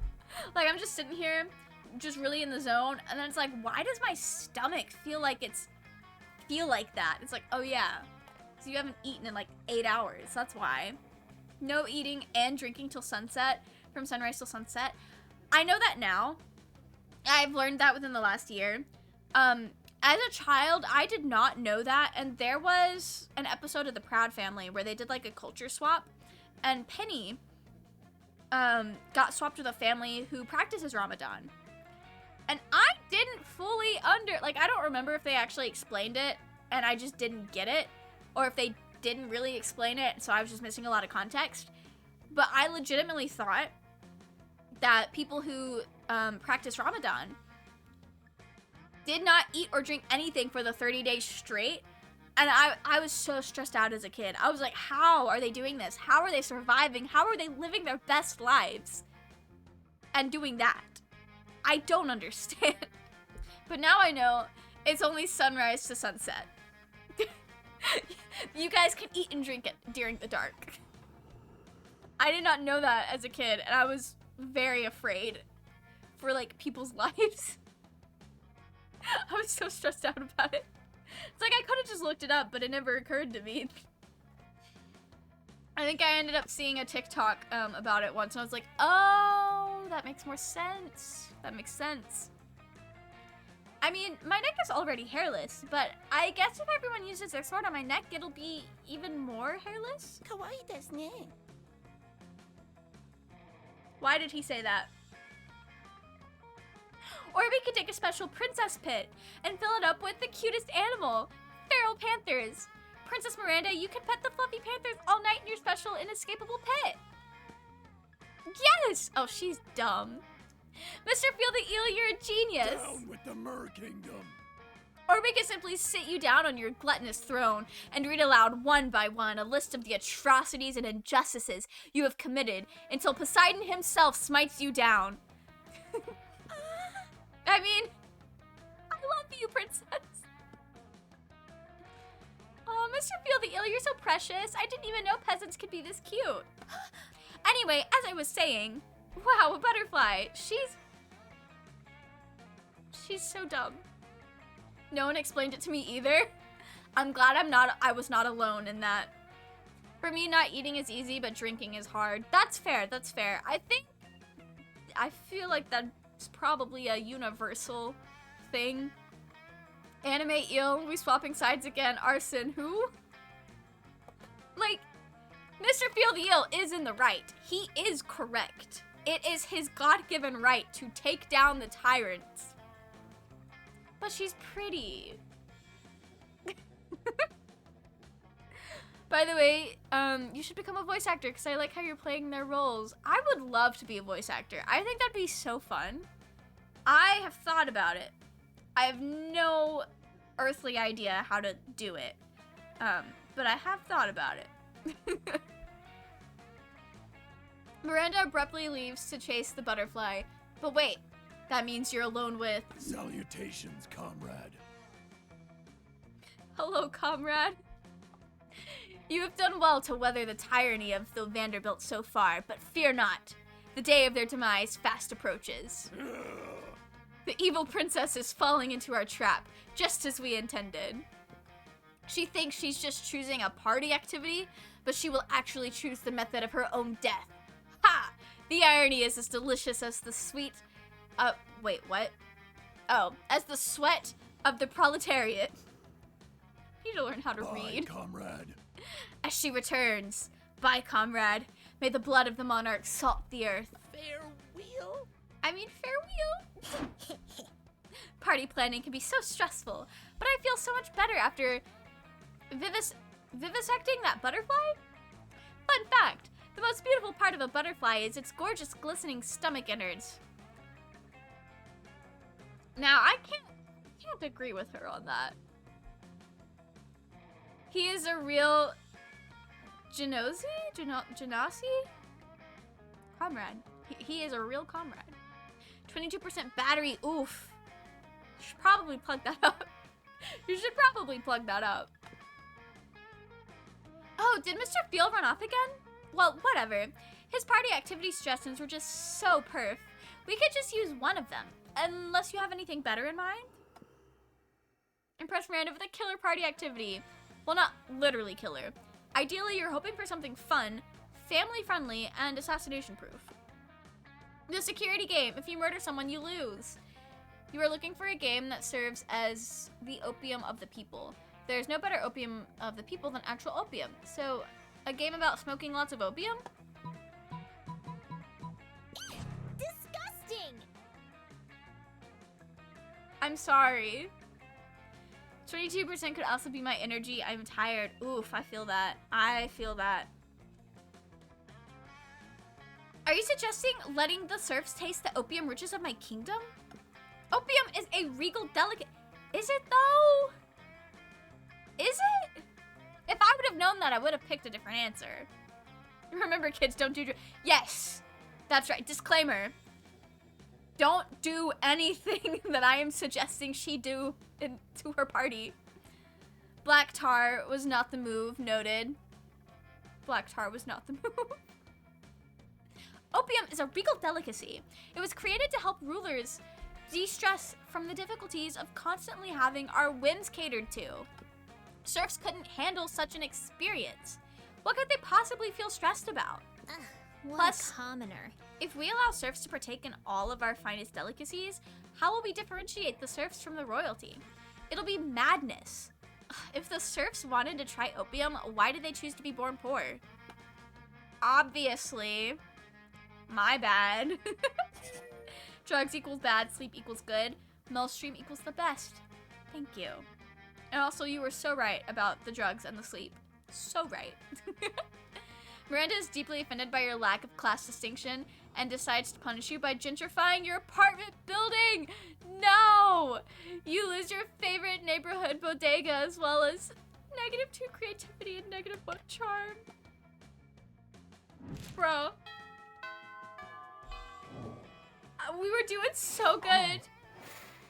That's okay. That's okay. You find Liam artfully arranging his food while Miranda diligently sorts her silverware. Neither of them is eating, obviously. Have you found it yet? I'm trying, Liam, but finding the perfect silverware for your cafeteria food pick is an art, not a science. How hard can it be? It's silverware. Just silverware? Am I supposed to... Oh. I need to read. And I suppose the food in your food pick is just food. No, it's a metaphor for urban consumption in a postmodern, industrialized mega society. That was a lot of words. Well, my silverware is a metaphor for silverware. Yes! Is that not enough? It's more than enough. But can we hurry it along? The lighting is perfect right now, and I don't want to lose it. You're a bit of a silverware aficionado yourself. I mean, if the narrator says it, it's gotta be true. Maybe you can speed up the selection process while simultaneously demonstrating your knowledge. Try the picture fork. It's a fork for taking pictures of.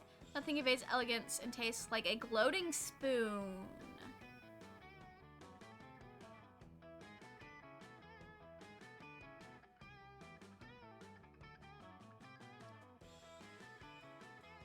Huh.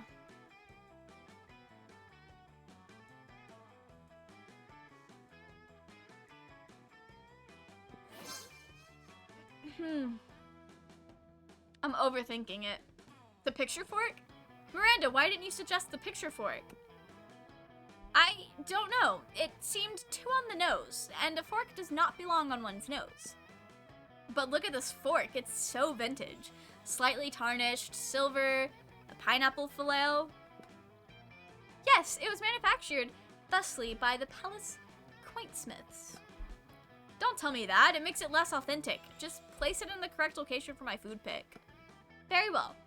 This correct location is across the plate, as if left haphazardly while enjoying a delicious meal. So nonchalant. I love it.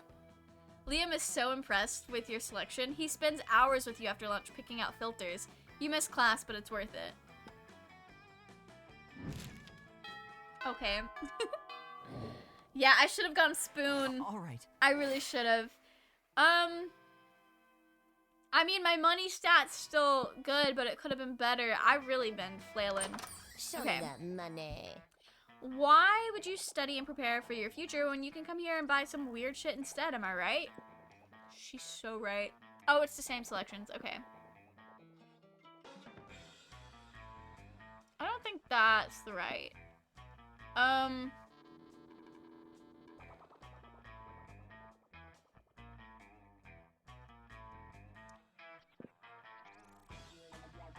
Crafting your art requires years of hard work. What is my... Okay, my creativity could be better. Damn, that sounds exhausting. So let's settle for a motivational poster for now, okay? Going on my friend's B-Day party this Saturday. Nice! But I'll still be joining your stream. Okay, cool, cool. Right! What is today? Thursday. Okay, I need to wash my wig that we might use for a Najimi, because we're doing Najimi on Saturday. I forgot that I wasn't playing a game Saturday. We'll still probably play a game afterwards. I'm sorry, what? That's not at all what I thought that was gonna be. A tampon used by the former prom queen. You know, for good old blood rituals, or in case you're just a creep with an unhealthy obsession. Don't even dare ask me how I got this. That's disgusting. A sexy fake Latin accent. Okay. No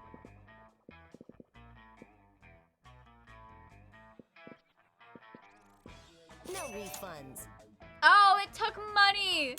But my creativity is banging. Okay. Don't want to miss the Najimi cosplay, that's why I still want to join your stream. So I told my friend I will be there from 1 p.m. to 11 p.m. So I can join your stream at 12. Very cool. I hope you have a lot of fun at your friend's birthday party. And honestly, that's a long party. I hope it's fun. Okay.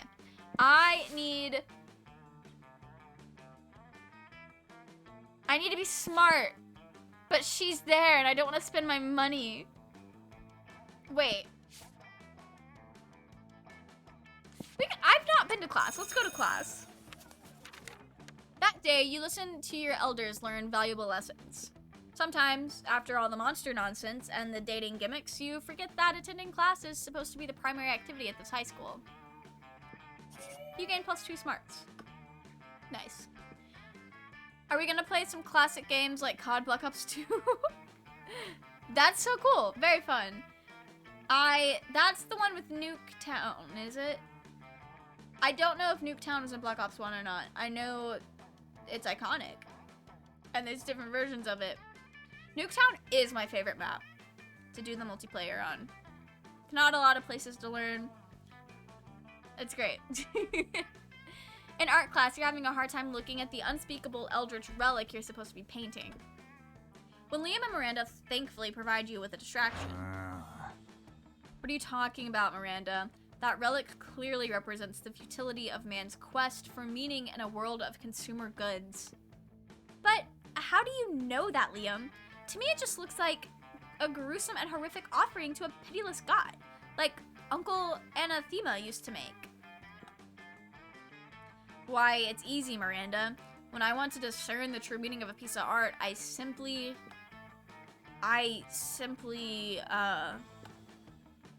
make it up. Look at the bottom and read the clearly printed label that explains the true meaning of the art. He makes it up. I don't. Make believe, how fun! I want the art to be about puppies. Yes, a mountain of puppies all the way up to the moon. That's not, well, I suppose it's as valid as any other interpretation, as it is quite unconventional. So does that mean, did I get it right? Yes. Huzzah! I am a master of the art analysis. With her new knowledge, Miranda goes on an art analysis spree. Who knew so many great paintings were about puppies? You gain +2 creativity and +1 fun. I'm so fun, guys. It's the one with Nuketown. Very cool.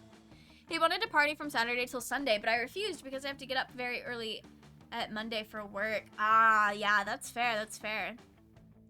That's a very long party. I hope he has fun, though. Would be fun if we both would play Warzone together. It's free, so you don't have to buy it. Oh, cool. I know very little about Warzone.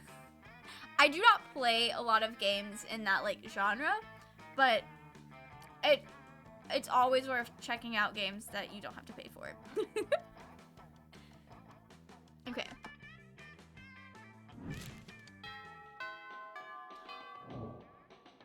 We're almost done. All right. This was only supposed to take me 60 minutes, and I've almost been doing this for 2 hours. Okay. She's been hanging out with Liam a lot.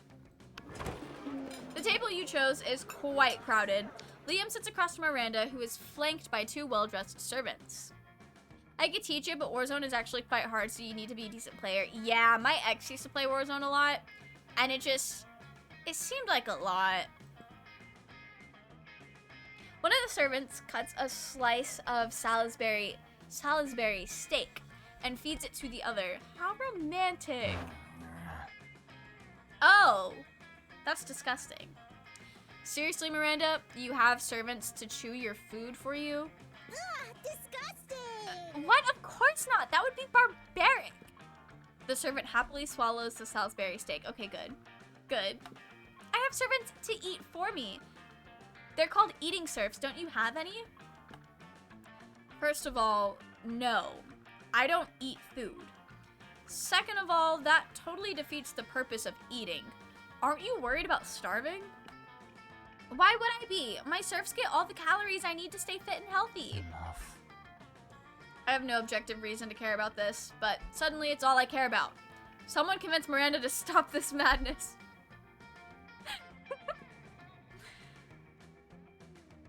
Since you'd be a newbie, then it would be frustrating for you. Yeah, it looks like it's a lot. It's definitely, it would be a frustrating game to learn. Maybe you should start this madness, Liam. Imagine all the food you could take pictures of without having to eat any of it. Miranda, look at the... He's eating for himself. I don't know. I don't know. At least we can play Minecraft together. Yes. Yes. It's been a while since I've been on the Egg SMP. Been like a week. Okay.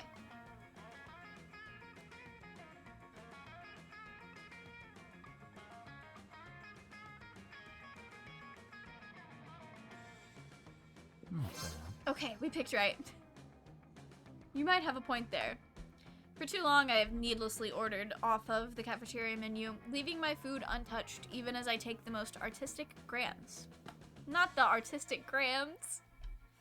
It's always fun to hang out with you in the stream and Discord. Glad to have you. I'm so glad that I can like be that for you. That's very fun. It's always fun to hang out with people. I justified the wastefulness by the intense artistic merits of my photographs. But I need compromise no longer. Finally, I can have my cake and pay someone else to eat it too. Still, Miranda, this makes way less sense for someone who actually needs to eat to survive. Oh, you're just jealous of how cute my serfs are. Eat up, little guys. I'm not full yet. Seriously, how does Miranda keep from starving to death? Do they put an IV in her while she sleeps? Whatever, she's happy.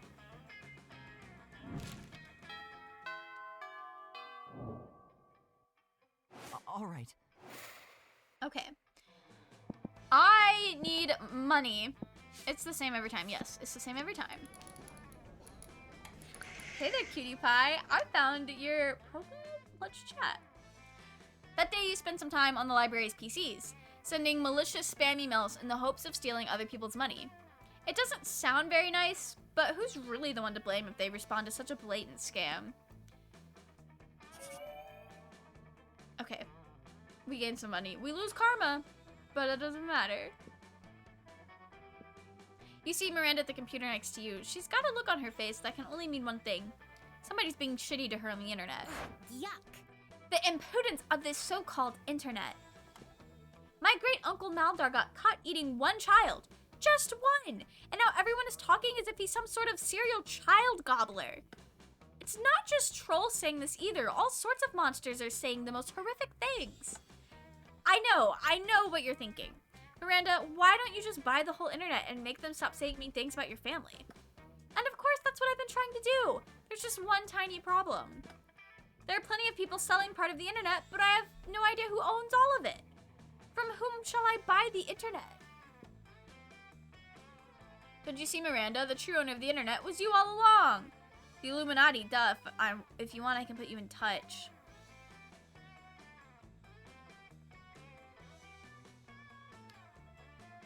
Okay.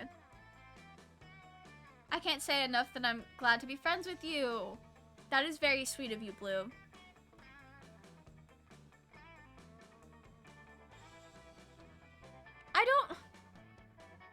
I don't know which one to pick.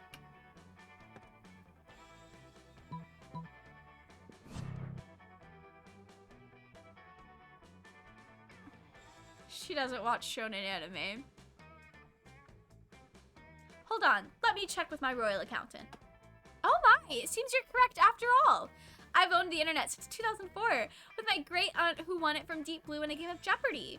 But if my great aunt is direct owner of the internet, that means she's allowed these horrendous rumors to spread. Poseidon Trident, this is an even greater scandal than when my second cousin called Father a so-so king.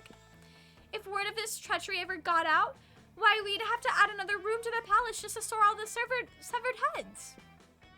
Luckily, I'm the only one who knows this terrible secret. Aside from you, that is. You managed to talk Miranda out of having you killed. On the condition that you drink a potion that erases the events from your memory. It also makes you smell like farts. You lose 2 smarts and 1 charm. I worked hard for those smarts. I went to class. All right. Okay. Why is my creativity so high? We're gonna go to the library again, because I know she values money. The day you spend some time on the library's PCs, mining some bitcoins. It's supposed to have something to do with solving algorithms and the rise of cryptocurrency, but you guessed that nobody actually has any fucking idea how it really works. Anyway, you gain plus 2 bitcoins, which is equal to $2 million, which unfortunately is equal to 2 monster dollars, so plus 2 money. Okay. Later, you, Vera, and Miranda meet to prepare your case for your ruthless rhetoric class. Your scenario for the week. Monsters finally rule the world, but puny humans still demand equal rights. Oh darn, not the equal rights. How do you deal with such audacity? 14-hour workday, media censorship, start a fictional war. So like, nothing changes. That's a joke, by the way. For legal reasons. Also, I can't think of like a fictional, like a war that's not real. unless you count fandom drama and discourse. Going to sleep now. Remember, if you want to talk to me on Discord, have fun streaming and playing. Take care. Good night, Blue. Thank you for dropping by, and we will see you next time. Okay. How do I pass this social interaction? Ugh, that sounds like so much work. Can't we just throw money at them? Oh, or cake. I heard if you let them eat cake, they calm down. What about you? Do you have any ideas? You're not one of those group members who just lets everyone else do the work, are you? Just remember the 3 R's: relocation, re-education, reintegration. The problem is they're not happy, so let's repress them into happiness.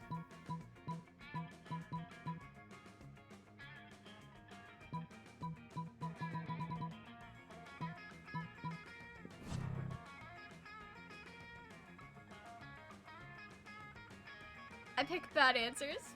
Happy humans? Why? Why? That's a lot of whys. Ugh, not again. You broke Miranda. We've been over this. Never mention satisfied peasants to her. I'll have to carry this team again. You'll be the blood sacrifice. Vera uses your blood to bargain with a demon for the debate win. You lose 2 creativity and 1 boldness. Your dignity and possibly your soul. No. Okay. All right. That's fine. That's fine. We can still save this. No sooner have you sat down at Damien and Miranda's table than a haunting melody fills the air. It's a melody of the cold northern peaks of cloying sweetness of a supple bovine treat. The song of the ice cream wizard. He's here, he's here. I'm gonna eat so much ice cream and then puke on someone I don't like. Oh goodness. The ice cream wizard only comes out but once per solstice during the hour of the ascendant pancake. You see an old dude in a floppy blue hat pushing a refrigerated cart with "This shit magic" painted on the side. Classic. Ugh, so many great options to choose. Should I get a magma bar, brain destroyer, chocolate boomstick? What about fear of death? A frozen cobra? Berserker berry blitz? The wizard's frozen treats invariably turn me into a frog for some reason. Perhaps I simply have not tried the right one yet. But which to try? If only someone would suggest a solution to what is truly the most difficult problem I've ever faced. Beat him up and take all his ice cream. Try those sugar-basted prince lips? She loves us. But of course, let me start that one over. But of course, I always have to find a prince to kiss me out of being a frog. Why not cut out the middleman? Prince lips? Gross. I've already got a pair of those attached to my face. Me too. What? Where? Here, where my mouth is. Wait, Damien, you're a prince? But you hide it so well. Gee, thanks. But Miranda's not paying attention. She's already traded the ice cream wizard several gold ingots for a pair of sugar-basted prince lips. Oh my, I can taste the enchantment already. Miranda finishes the prince lips in 3 graphic smooches. Afterwards, her lips are pretty cold, and she invites you to help warm them up. Not to brag, but I think she might be in love with us.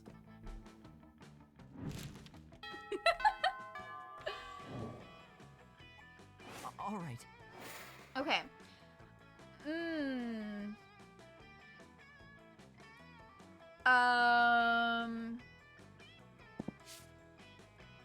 Huh.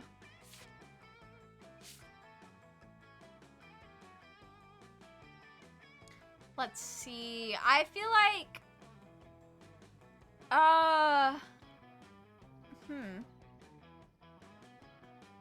gonna go for bold.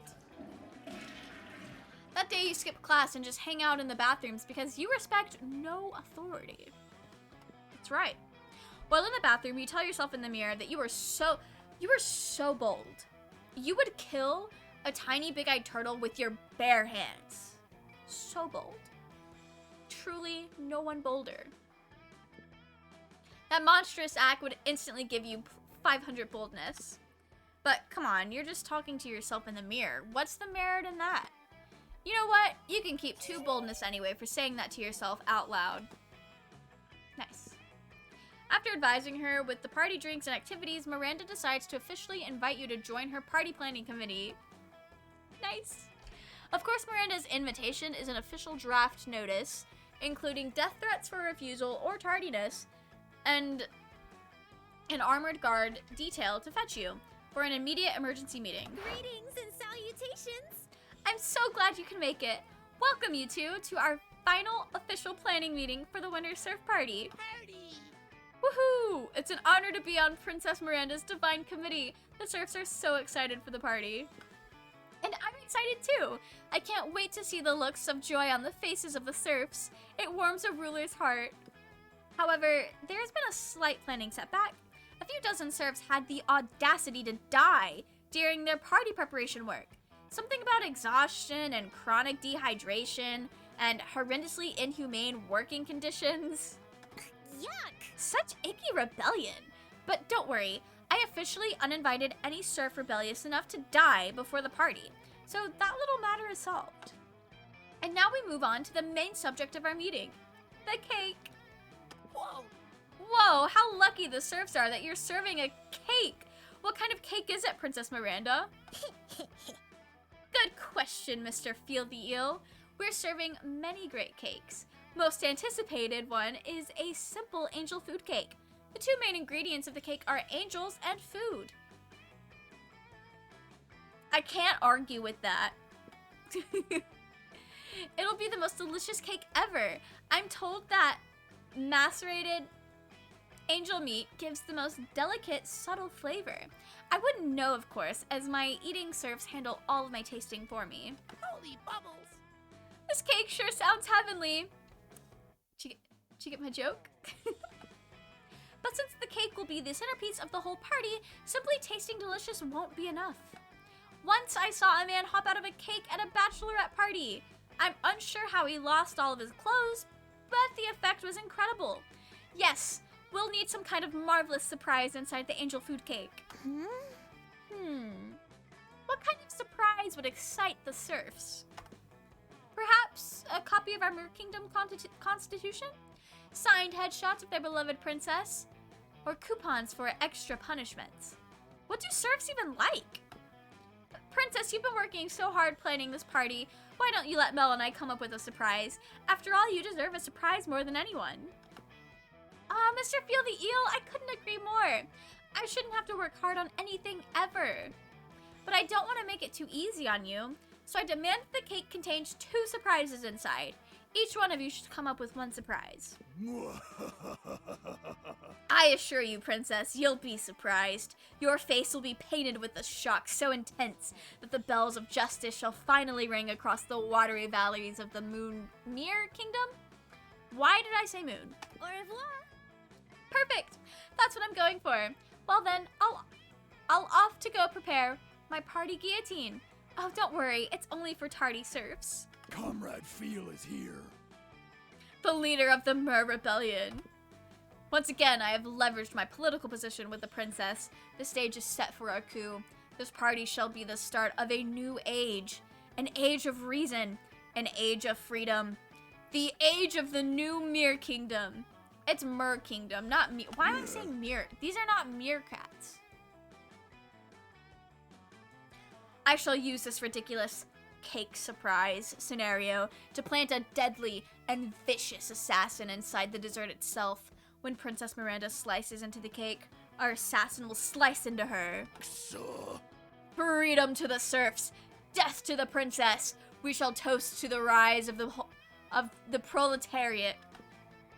Mr. Feel the Ill is such a party pooper. If you wish, you can plan some kind of second cake surprise, as the princess mentioned, but whatever you do, she will not live to see it. My assassin shall end her faster than she ended the life of my brother, Mr. Jaleel the Eel. glory to the new Mir Kingdom. I shall see you on the morrow, comrade. Mr. Feel the Eel slithers away.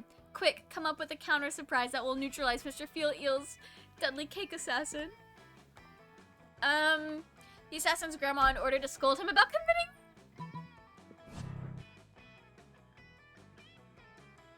After some master, why is that not charming? I don't think that's charming. After some masterful sleuthing work, you discover the identity of Mr. Feel the Eel's assassin.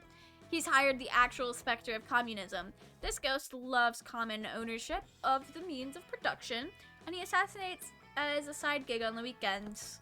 After speaking with your close friend, the invisible hand of capitalism, you learn that the politically symbolic ghosts don't actually have grandmothers. So you just grab the closest grandma you can find. Her name is Marlene. She loves collecting Christmas ornaments, and her niece helped her set up a Pinterest account. Cute! So you stuff Marlene into the cake right alongside the specter of communism. Who will win? An immortal, politically motivated German assassin ghost? Or Marlene? The grandma you found. I hope this works. You really want Miranda to survive. Bro, my stuff! I'm so anxious.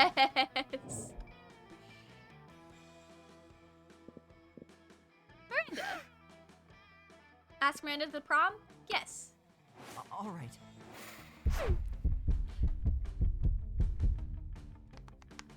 Don't be silly, Mel. This is no time to be asking about prom and other commoner celebrations.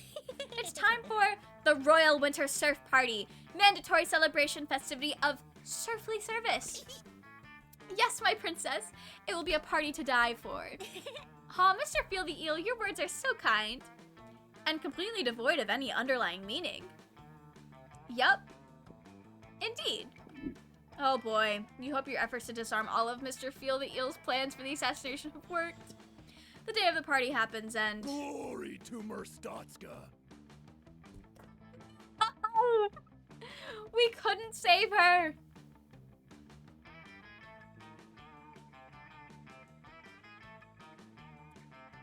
Damn.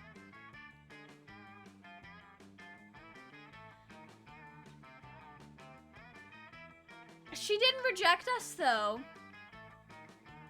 She just died.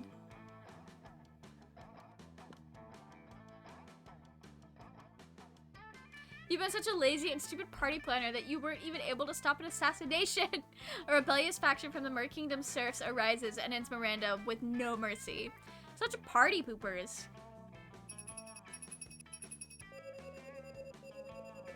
Damn. Damn. There are 1,514 different outcomes?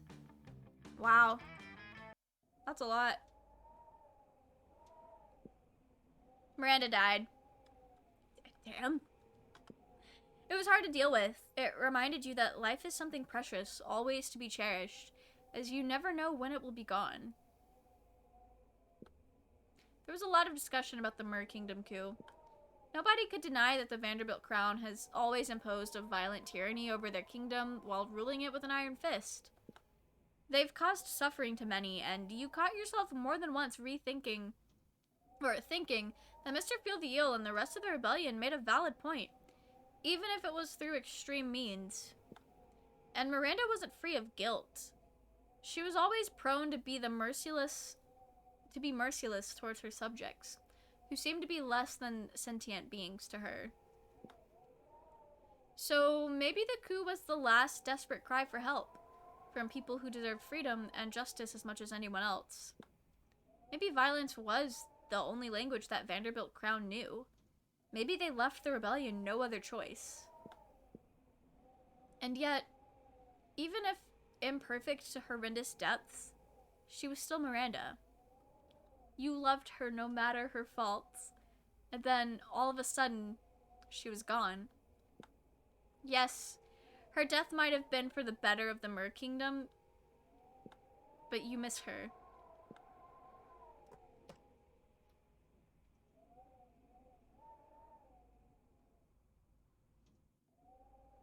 Did we get the most depressing ending on the first go?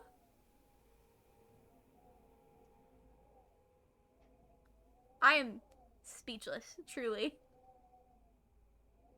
Flabbergasted even. What?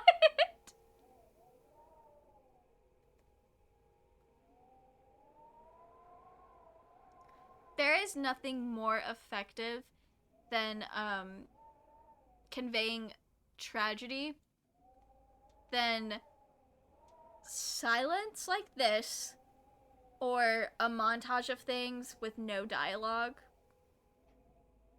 I don't know what it is. If there's a crying scene and you can't hear them crying, it makes it 10 times more sad.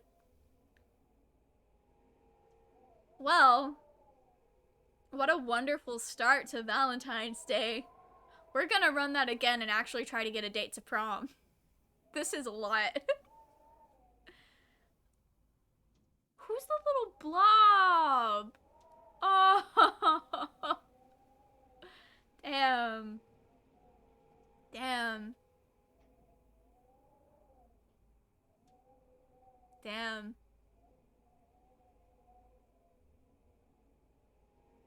But you know, when I decided to play this game, I didn't know that, she was gonna die. You just unlocked an erotic fanfic about dragons? This is about to get weird. Okay. You've unlocked 26 new images in the gallery. Hey, yo.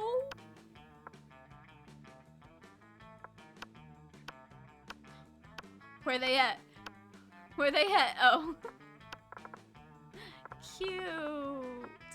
Okay, I'm gonna go get some more water. I will be right back. And then we're gonna go in. We might pick somebody other than Miranda, just so we can not play the exact same thing again. I'll be right back.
Alright. How was I supposed to know that she would be murdered? I mean, I guess the second that Feel the Eel revealed his plans should have been obvious. Okay. Fan art?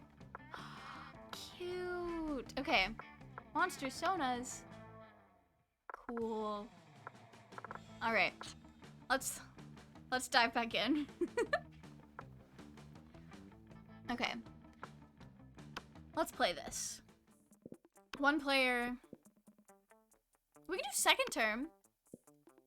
Yeah, we'll do second term. Ah, spooky high school. The sweetest years of our lives. Back then we were young and unafraid. Sometimes reckless, sometimes brilliant, sometimes just stupid, but always willing to live life to the fullest. We were on a wild journey to discover who we really were. Spooky boy. I'm nothing but a spooky boy. Okay. The theys and the thems. Sure thing. Yeah. Alright. We had yet to experience the ultimate challenge. The monster prom. I remember it clearly. 6 weeks were left.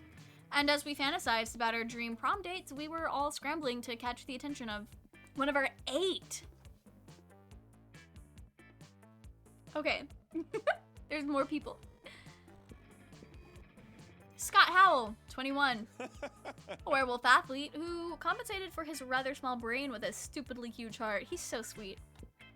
Miranda Vanderbilt. A sweet mermaid princess who was as cute as she was genocidal. Polly Geist. A party ghost with an insatiable hunger for all the wrong things. She's so real for that. Damien LaVey. A fearless demon with a taste for destruction and a love of fire. Love that for him. Okay, Liam. He's kind of boring. Hipster vampire whose standoffish demeanor hid the fact that he was actually truly a lovable dork. Zoey! Forever? An eldritch cutie who went from endless deity of the dark realms to ultimate fangirl. She's the one. Lester Hewlett Packard, what an 8. A library computer who had become a sentient robot, ready to experience life to its fullest. Oh, that could be sweet too. Is that Karen from SpongeBob? Basically. Although, I do really like Zoe. Vera. Vera's cool. A mean self-made Gorgon with a merciless sense of business. It was clear it had to be one of them, but who? We only had 6 weeks to choose our prom date, and even more daunting, we only have 6 weeks to woo them and conquer their hearts. But as I already said, we were young, unafraid, we were ready to start. Amazing. Okay, welcome to Monster Prom's stupidest pop quiz ever. We're doing this again. Is it gonna be the same one? Let's make our stats. Oh, okay, it's different. $1, okay. You're elected president for a day. What's the first law you pass? $1 bills will now include a picture of me and the inscription, beware, too much awesomeness. My presidency might last a day, but my fame will last forever. Trivia fact, presidents don't pass laws, so this is a trick question. Or are you just being an idiot? You can deduct taxes by writing sonnets instead. Amount of taxes deducted calculated based on the beauty of the sonnets. I love that. Okay. You've stayed late at office. There are 5 people left and suddenly they start to get naked for no good reason. What do? Propose to play the not so well known version of an all-time favorite, Sexy Cluedo. Wait a minute. I've heard people, like the board game Clue, I've heard people call it Cluedo. Is that like a thing?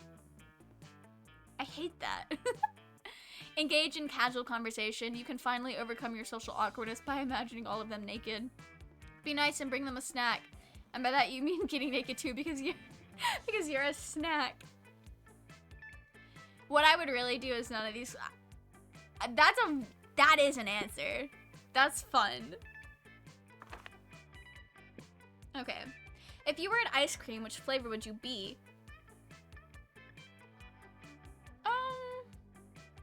Okay.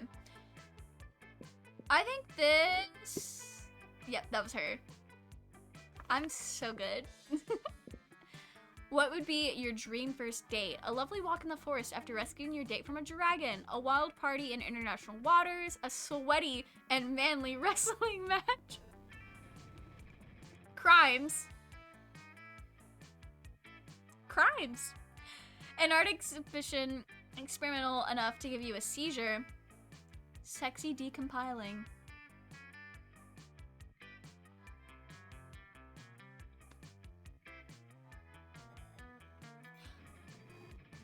I feel like this is for the robot.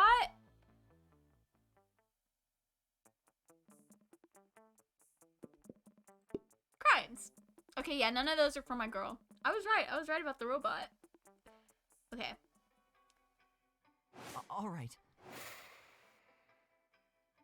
I genuinely don't know what our girl is gonna prefer. So we'll start off with a little bit of fun. Our fun is bad. That day during recess, you start a half-hour rave that goes full crazy. You have no idea how it escalates so much, but at one point there are like 300 people. Okay, yeah, this is the exact same prompt. Demons from the night dimension. Consequences might distort fabric of reality, but who cares? It's a rad party. You gain +2 fun. You're living your spookiest life when you hear the giggling of an eldritch cutie pie met by the snorting of an angry prince of hell. I'm not saying that it's definitely how you lost your horn. I'm just saying that's one of my headcanons for it.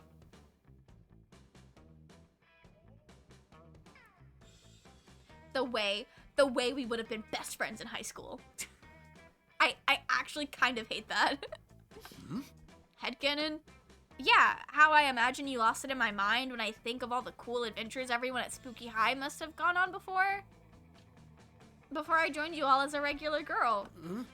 Regular girls? Don't come up and ask me if I nobly sacrificed my horn for the coven because I'm secretly horny for hope. Okay, but I also have a Spooky High Seas AU where the whole school is a pirate ship and you lost your horn to a bad case of scurvy. Not the scurvy. Not the... What? Fuck scurvy. If I was a pirate, I'd only get the coolest, most dangerous diseases. I also read a Human High AU where you're not missing your horn at all. You're missing a wing. How is a horn an analog?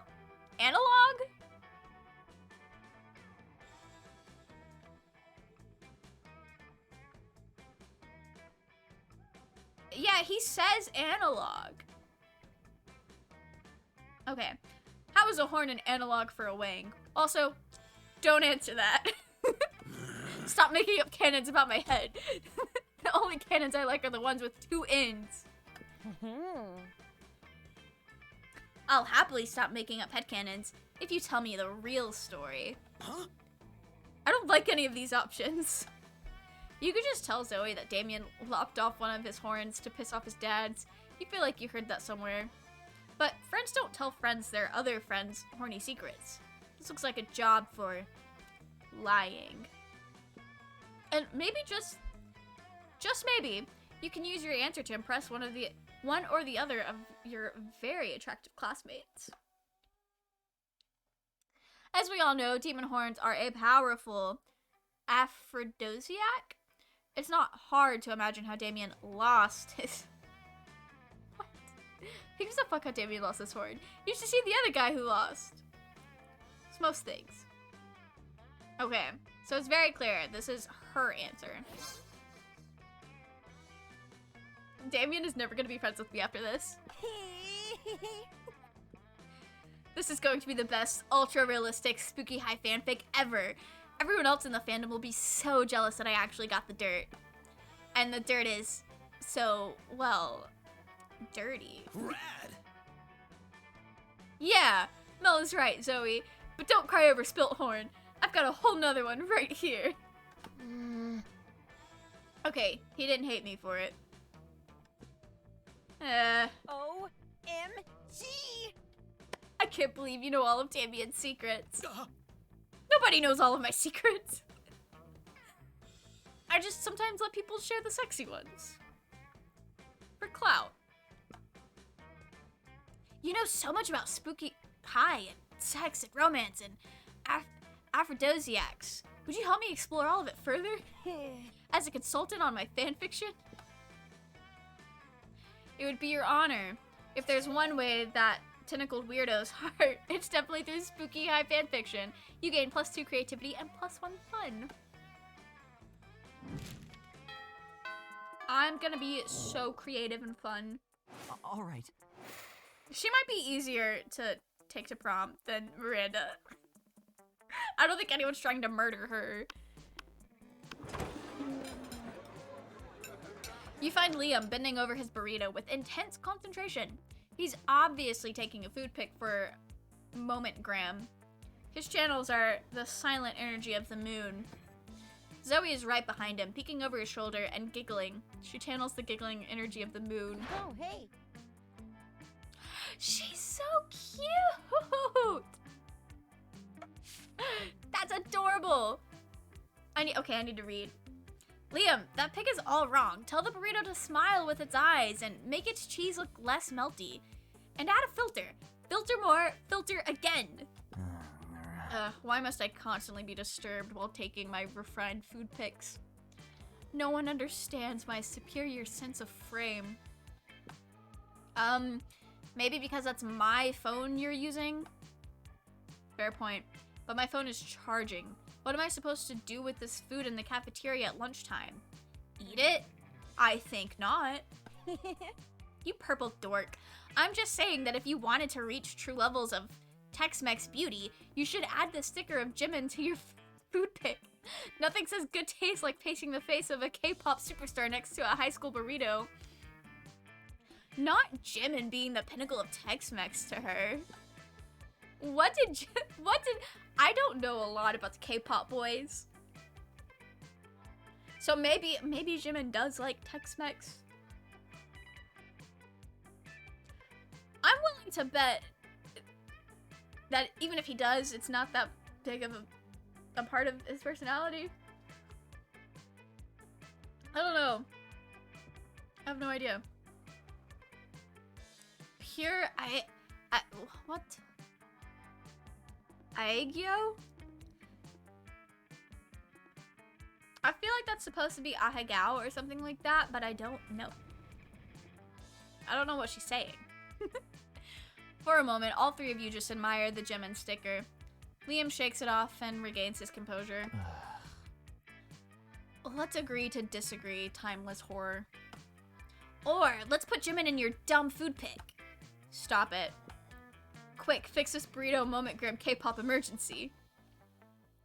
What if we use the Jimin sticker where he's contemplating the contemplating the existential notions of death, meaningless, and the void. True K-pop fans should know that Jimin's favorite food is enchiladas, and his second favorite food is leaving Liam alone.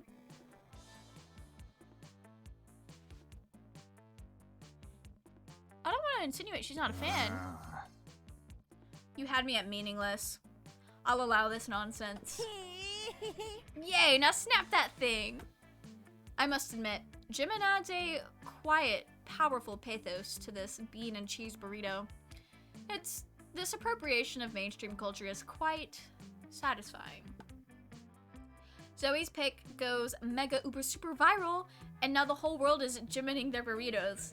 Jeez, the internet is weird, but not as weird as your high school. Truer words have never been said.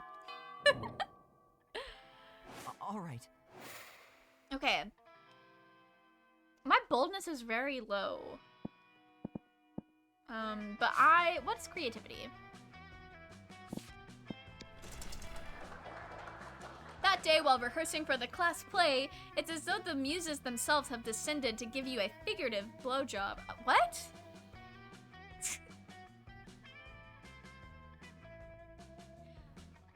That is definitely a metaphor. Your performance is intense and inspiring. It'll be remembered for generations, which is pretty rad by high school play standards. We're literally Louis from Beastars. Love that, dear. You gain +2 creativity. You're enjoying the sound of no ear-splitting shrieks filling the air when suddenly an ear-splitting shriek fills the air. Ah, disgusting! She's Peach! That's so cute! Why do I love Miranda? Zoey, what is that abominable nonsense? How dare you so much as think such filth, much less write it, much less put it on the internet? Miranda, I honestly have no idea why you're so upset. What you're so upset about. I'm simply expressing myself through the noble art of fanfiction. By writing a story about me, a noble and beautiful mer princess, in a forbidden romance with Nash Omahone, the son of the Prime Minister of the Air Kingdom? Oh no, that's juice. That's juicy. Enemies to lovers. Classic. The Prime Minister, Zoey!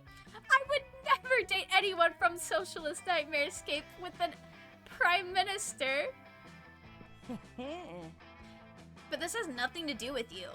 It's not set at Spooky High, it's set at Creepy High, and the Mer Princess is named Marmanda Vanderbunt.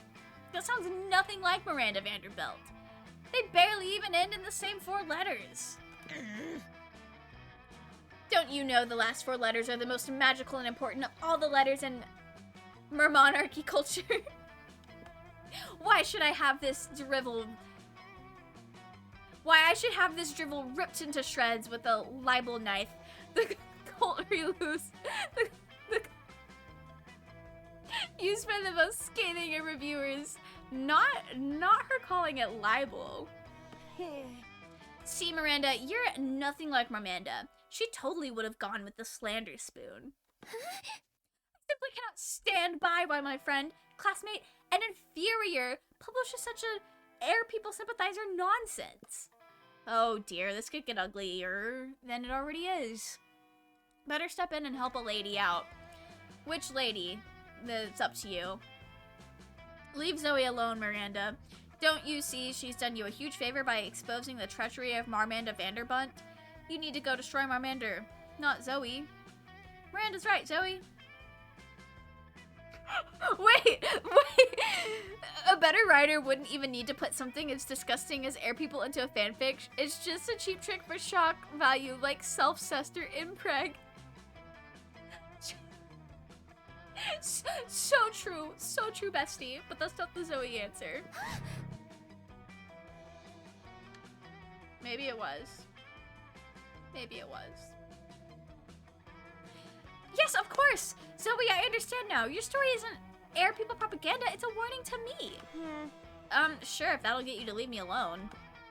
And now the next logical step is for us to warn the air people about how quickly I'll destroy them.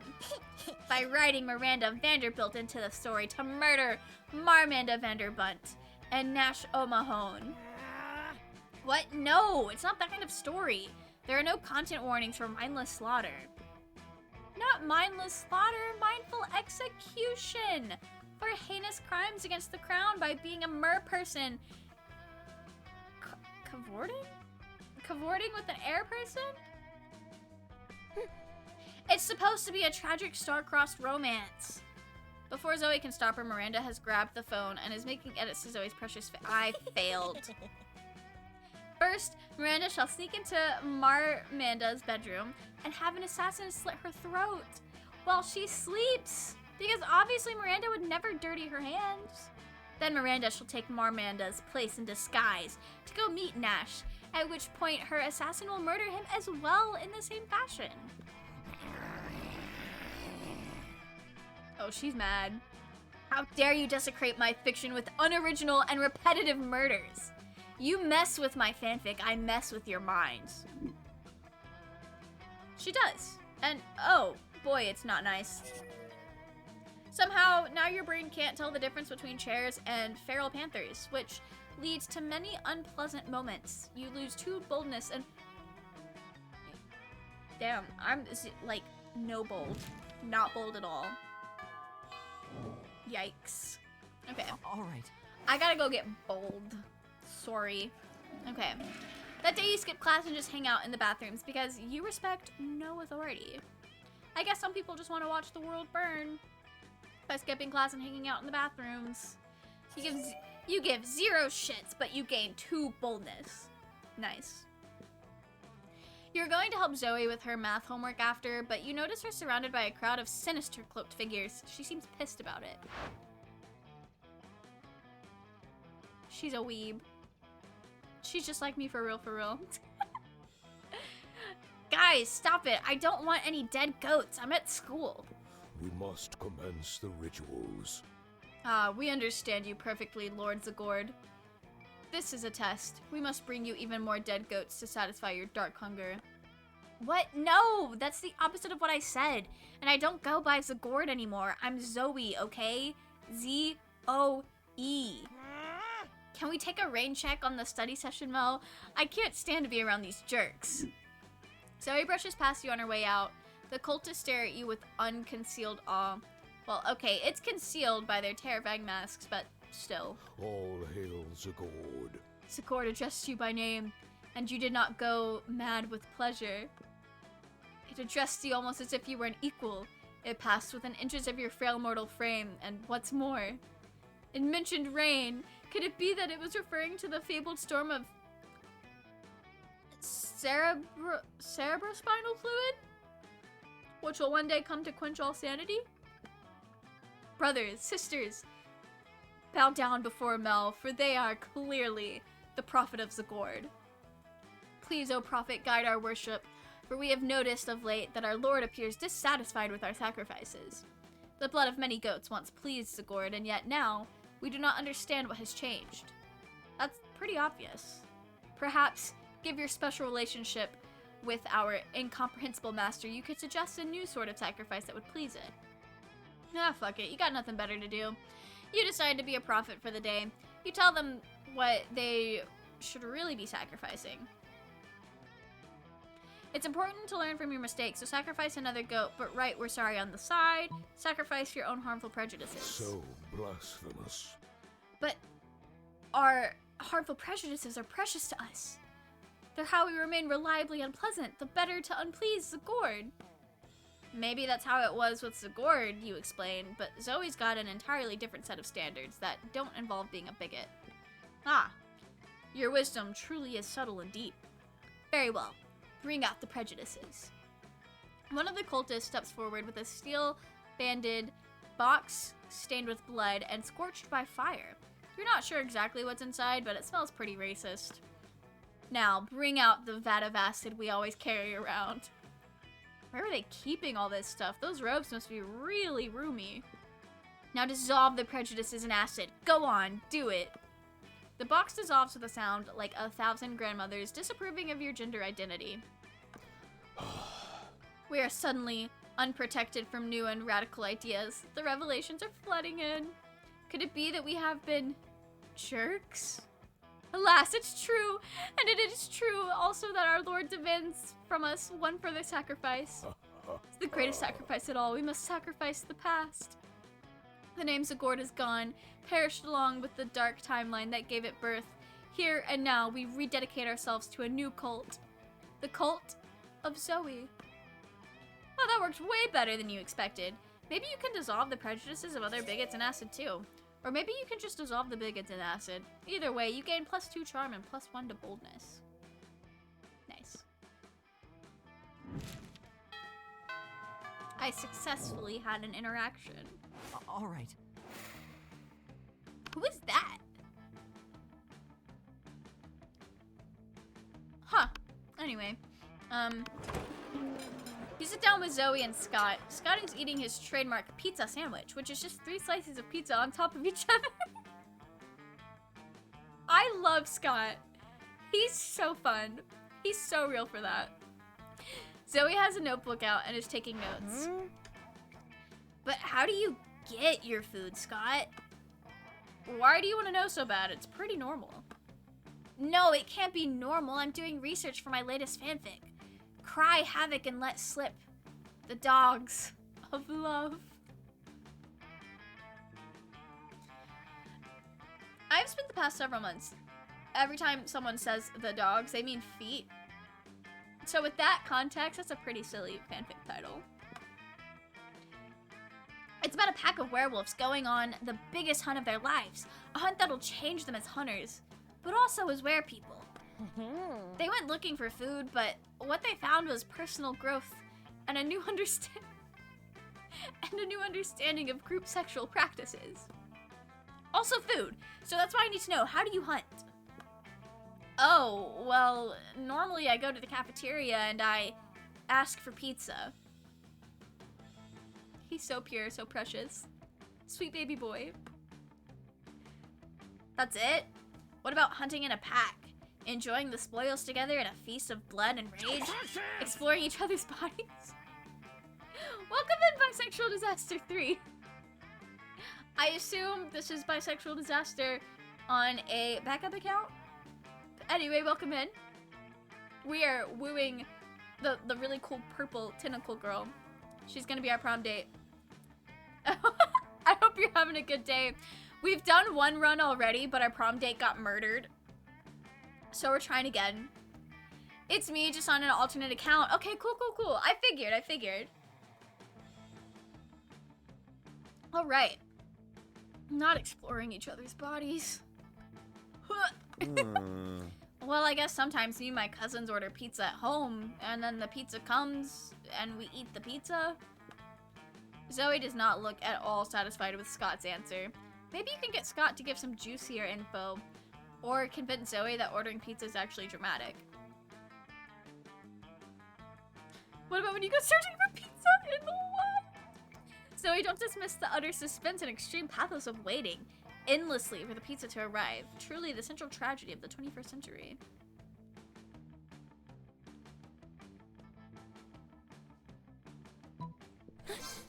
Damn.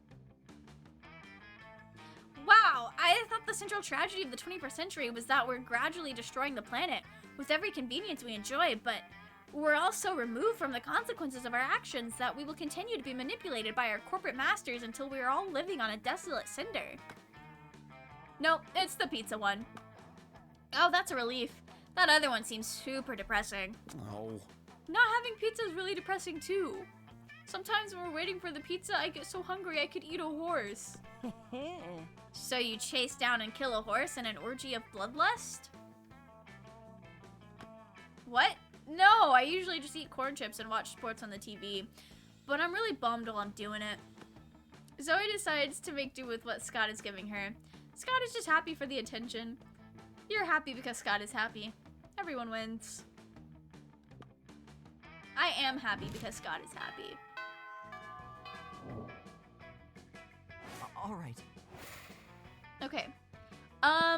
Let's work on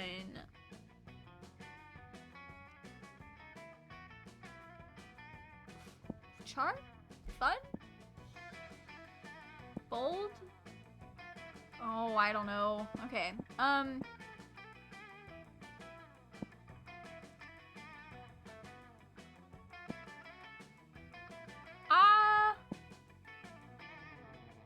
Let's do fun again.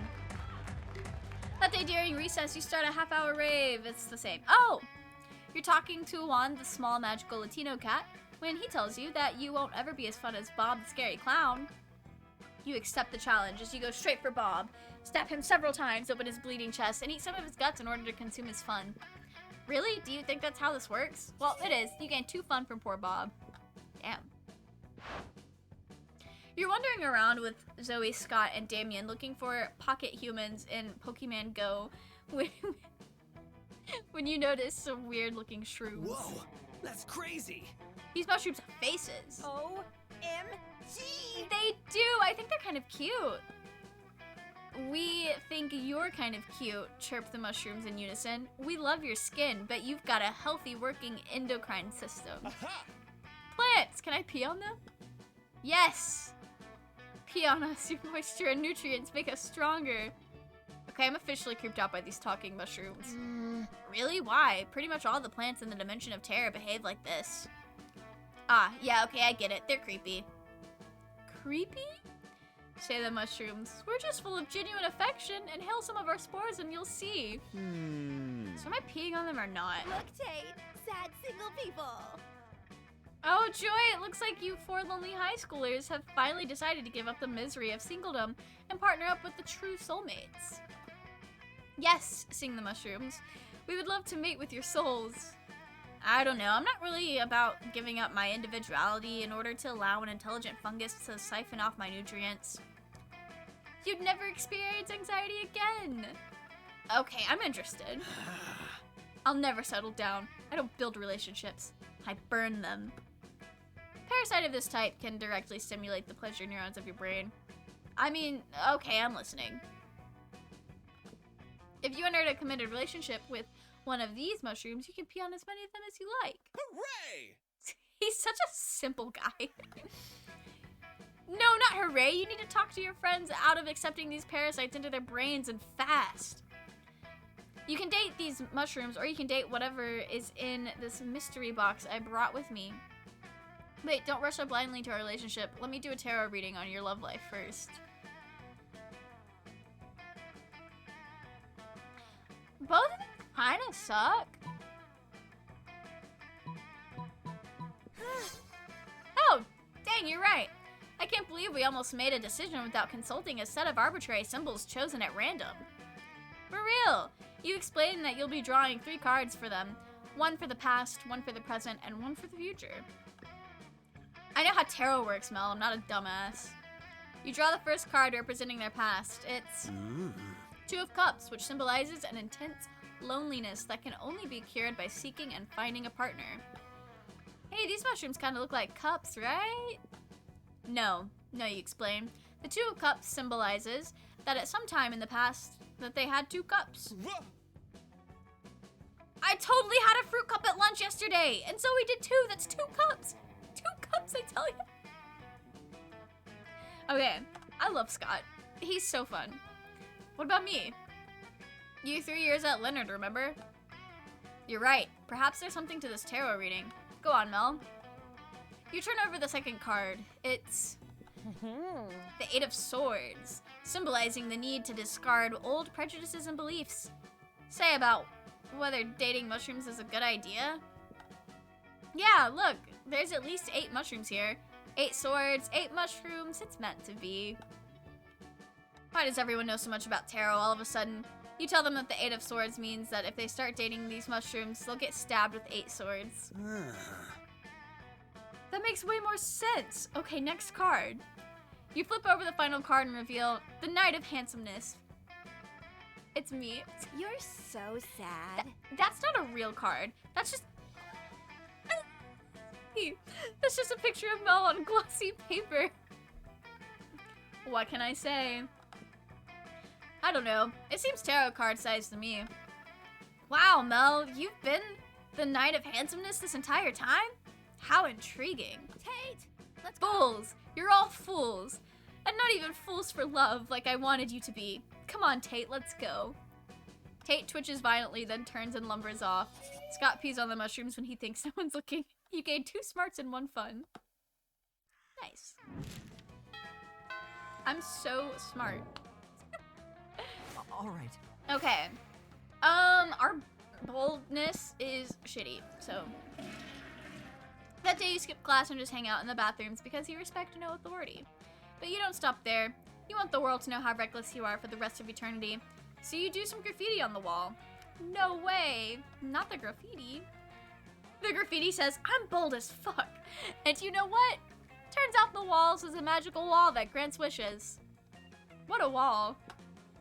A deep voice resounds from within the wall and says, well, not bold as fuck, but maybe a bit bold.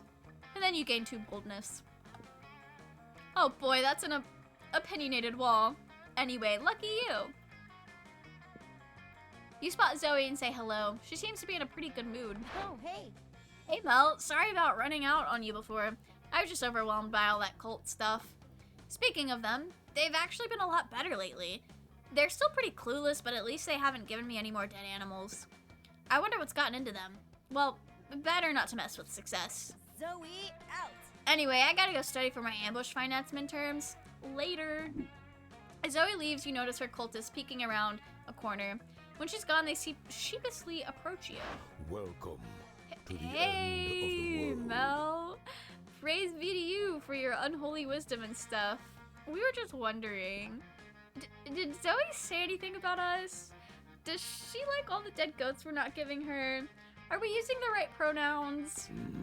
We all love her so much, and we want to make sure she's happy, or unhappy, or ruthlessly insane, as she can possibly be. I love her the most of all. Who said that? Whoever you are, you can't possibly love her more than I do. I am the one standing at the front. I was standing in front last time. We all look the same because we're all wearing masks. Ugh. Silence. You can't silence me. You're not my grandmaster. Well. Someone is, right? I mean, we have a grandmaster, don't we? What kind of cult would we be without a grandmaster? I've never seen an opinionated wall. Fair. I don't think they're very common. We don't, do we? Well, that won't do. Please, Mel, grace us with your wisdom. How shall we choose our grandmaster? You need to learn to think like your mistress. Become a high school student for a day, and the answer will be obvious to you. The title of grandmaster should go to whoever can compose the best theme song to sing to Zoe every morning as if it's a new episode of her life. Why did both of those kind of suck? Okay. Theme song? We've only ever uttered guttural chants which twist the fibers of the mind. But if this is what our mistress commands, it must be done. Your words wield truth. Let the brainstorming begin. The cultists all split up to compose the best theme songs they possibly can. Some write feverishly on notepads, others sing quietly to themselves. One of them just does a bunch of squats for some reason. Finally, they reassemble to deliver their results. Okay, we're going to do this as a contest. But most of us just came up with a discordant chanting. One of us blatantly copied a burrito ad jingle, and one of us spent the whole time doing squats, so now her legs are tired. So tired. Let the ritual commence. Anyway, I'm the only one who actually wrote a song, so I guess I'm the grandmaster now. Here, have a listen. Wait! Steven Universe! Wait. Okay. Are the cult of Zoe. We always sing her praise. And if you think we can't, we'll torture you for days. That's why the people of this plane believe in Zoe, or else they get slain and eaten. That's so fucking cute. What the hell? Anyway, what do you think? It's not really a theme song for Zoe per se, but you think she'll probably get a kick out of it anyway. You gain 2 fun and 1 boldness. I was not expecting the Steven Universe to come up. All right. This game is pandering to me specifically. Okay. You sit down with Scott and Zoe just as Zoe cracks open the Tupperware she brought for lunch. You're not sure what's inside, but it sounds like it's screaming. Hey, bros. Whoa, Zoe, what are you eating? Is it pizza? I love pizza. No, Scott, it's not pizza. I'm on a special diet where I only eat Sanity. Oh, Sanity! I bet that's chock full of protein. Not really. It's mostly chock full of horror. It's better fresh, but that's a lot messier. So when I come to school, I pack leftovers in this Tupperware instead. So smart. What does Sanity taste like? Well, you know when you're sucking the marrow out of the ethereal bone fragments harvested from the carcasses of a rival deity you've slain? I don't think I've ever eaten a rival deity. Do I have a rival deity? Is it fireworks? I hate fireworks. No. Let's see. Have you ever drunk a child's tears filtered through its mother's severed scalp while an orchestra plays a tuneless melody on instruments of flesh? Girl, what? I've had pizza. Is that close? Meh. Not really. It's more like cashews. Cashews and shrimp. Ah! Oh, cool. I knew it was high in protein. Can I try some? Can I? Well, it's not really for mortals. But Scott looks so excited. You've got to figure out a way to resolve this situation. Scott, sanity's extremely high in cholesterol. Why don't you just eat some cashews and shrimp? Smothered in this malignant insanity hot sauce I brought. Ah! Oh no, cholesterol! The original C word. Also, eating sanity would cause your brain to invert, mutilating it like a thumbless chimpanzee angrily peeling an orange. That sounds sort of bad too, but what I'm really worried about are my arteries. He's so real for that. Cashew me, bro. You happily oblige. 1 cashew, shrimp, and weaponized hot sauce cocktail coming right up. Oh wow, this food looks like a tiny crime scene. Down the hatch. That's a lot of hot sauce, Scott. Are you sure your mortal mouth can... Oh, bro. My mouth exploded. It caught on fire and exploded. No more mouth for Scott. No, Scott, I can still see your mouth. But I can't see my mouth, and whose mouth is supposed to be? Mine? So if I can't see it, it's not real. I mean, I don't think that's how that works, but okay. Okay, dude. Sorry, can't talk, my mouth exploded, so I don't have a mouth anymore. Scott sits quietly for the rest of lunch period, growing progressively redder and sweatier while you enjoy a nice time with Zoey. Nice. That's so silly. I love Scott. All right. He's just a silly little guy. Okay. I feel like creativity is very important to our girl. So, let's go be Louie. That day, while rehearsing for the class play, you aren't especially good nor inspired. For once, it seems like you aren't getting the classic creativity boost from the auditorium. But afterwards, while talking to your classmates, you're having trouble conveying your point in a discussion, so you decide to convey it through music. You start singing and suddenly everyone else joins you in a kick-ass musical number. It's so amazing that the people with whom you were arguing totally get your point and change their minds once the song is over. You gain +2 creativity. Nice. So I was playing Foff. I was playing Foff. Oh, I was playing Foff. I'm Zoey and I was playing Foff. I hope that stands for fuck off faker, because that's what you are. You're a faker. Not the send nudes in the Star Wars font. What? How do you figure, Leonard? I was just trying to tell Mel how much fun I was having. Being a fake gamer girl, because if you were a real gamer girl, you wouldn't need to talk about how fun games are. You'd just be playing them. A real fan doesn't go around shoving their fanness in people's faces. It's just what girls do because they're doing it for attention. This man has never met a JoJo's Bizarre Adventure fan of any gender. This man has never met...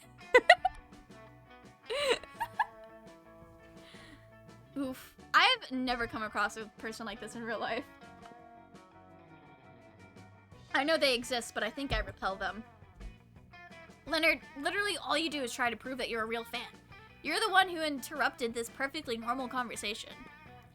Fake conversation! Whoa, back to my normal account. Welcome back, bisexual disaster. Leonard. Fake Leonard. No, wait. Real Leonard. Girls are the fake ones.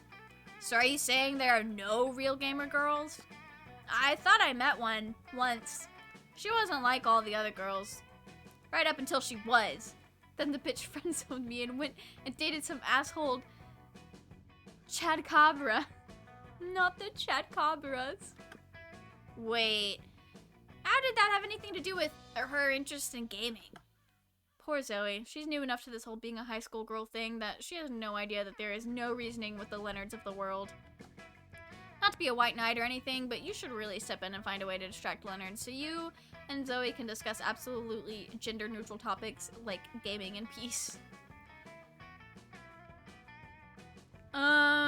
Tell Leonard that you heard someone saying there's no wrong way to play video games.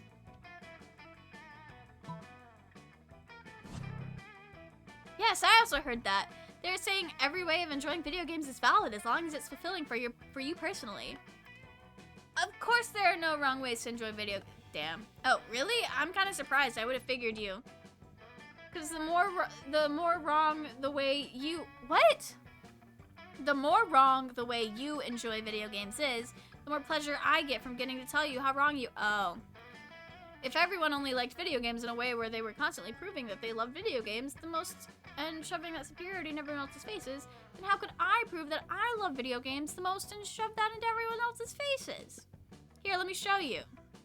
He does, and it's so awful that you lose 3— Not my charm! Ah. I should have catfished him on Twitter. All right. It just seems so stupid. Charm. I like having charm. Okay. That day, an epic dodgeball match takes place. Everything seems lost, but you deliver an inspirational speech that fuels your team spirit, leading to a spectacular comeback. You're clearly a natural-born leader. You gain +2 charm. During a break between dodgeball matches, you spot Coach shouting some encouraging words at Zoey. Always believe in yourself. Come on, Zoey, let's go. 100 burpees. It's the fun exercise. It's fun to say. Don't you want to be your best self? Of course I do, Coach, and I'm so grateful for all the time and attention you spend on us students. You know what they say, time and attention are the deadlifts of the soul.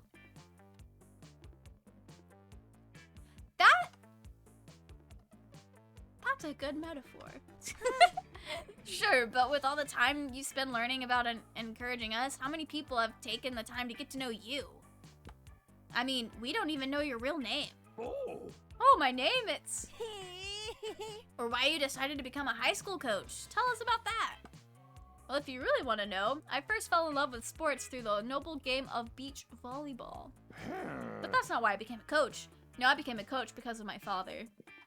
Oh, was he a great coach too? Well, you did your best. No, he's quite the opposite. A tiger tycoon who made billions selling unhealthy sugar-frosted cornflakes. The Frosted Flakes? Damn. With his ill-gotten gains, he bought us a fabulous home in the jungles of Miami. But to me, it was no better than a cardboard box. No better than the cardboard boxes that shipped that sugary cereal out to unmuscled children all over the world. I had to escape. And when I did, I vowed to devote my life to helping kids stay healthy.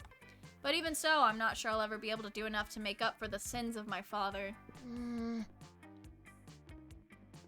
Aw, hey coach, don't be sad. You're a great coach, and I'm sure any of us here would love to help you in your crusade against the unhealthy breakfast. Zoey looks around for other students to agree with her, but they all very carefully ignore her. You, on the other hand, kind of want to smooch Zoey. What can I say? So, you offer your aid. Let's replace breakfast with a more exciting morning activity so kids do that instead of eating. No breakfast means don't let's create a hip new mascot for healthy food. Kids love new mascots. After a few minutes of brainstorming with Zoey, a little alchemy, and a lot of luck, you create your very own super hip health food mascot. Coach, allow me to present to you Xander, the teenage essential amino acid.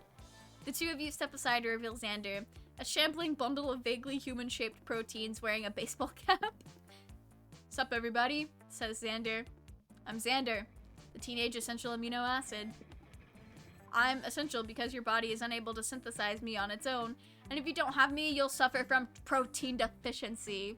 A sweet guitar riff echoes in the background. Symptoms of protein deficiency include elevated risks of infection, edema, fragile hair, and kidney failure. Xander puts on a pair of sunglasses.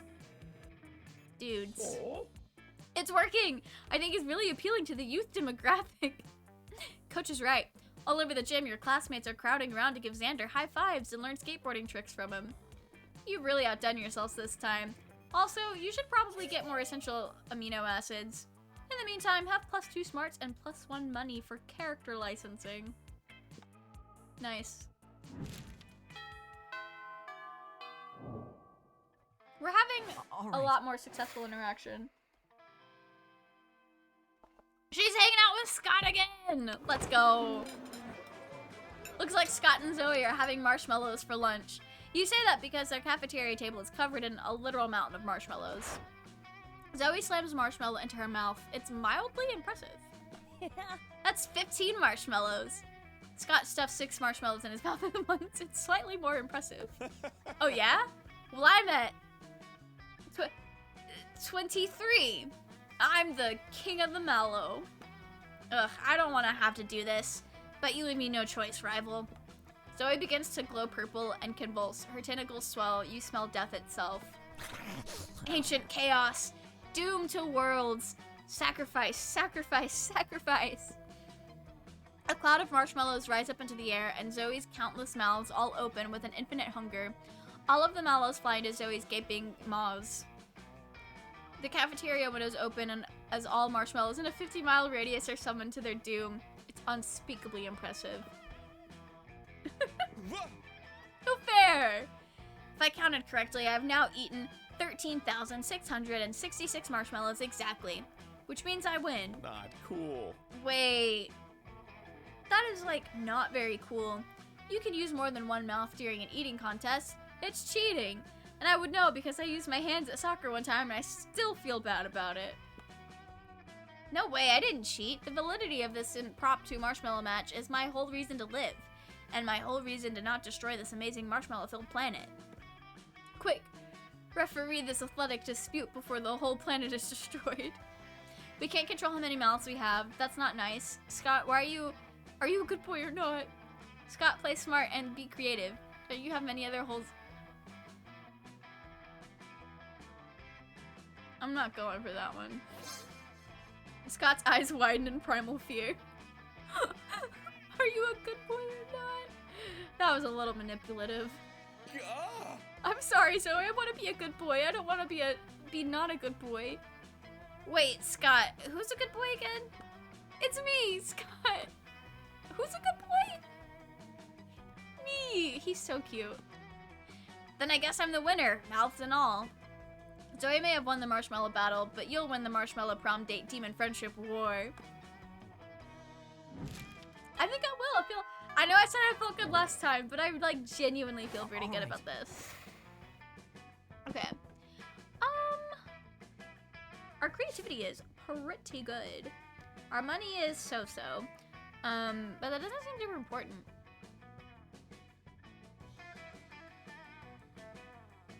Let's go to the library. What's See her.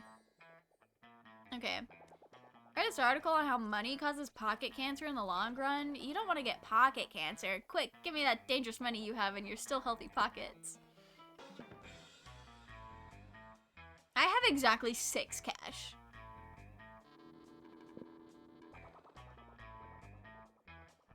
Later, Gator. Alright.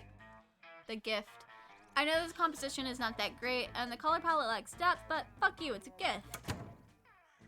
Fair. Okay. All right. Nice. Let's go to class. No. Let's do some money. That day you spend some time on the library's PCs playing some good old online poker. Gambling seems like a stupid idea and a dangerous decision, but who cares? This time it paid off, so fuck it. You gain +2 money. Nice.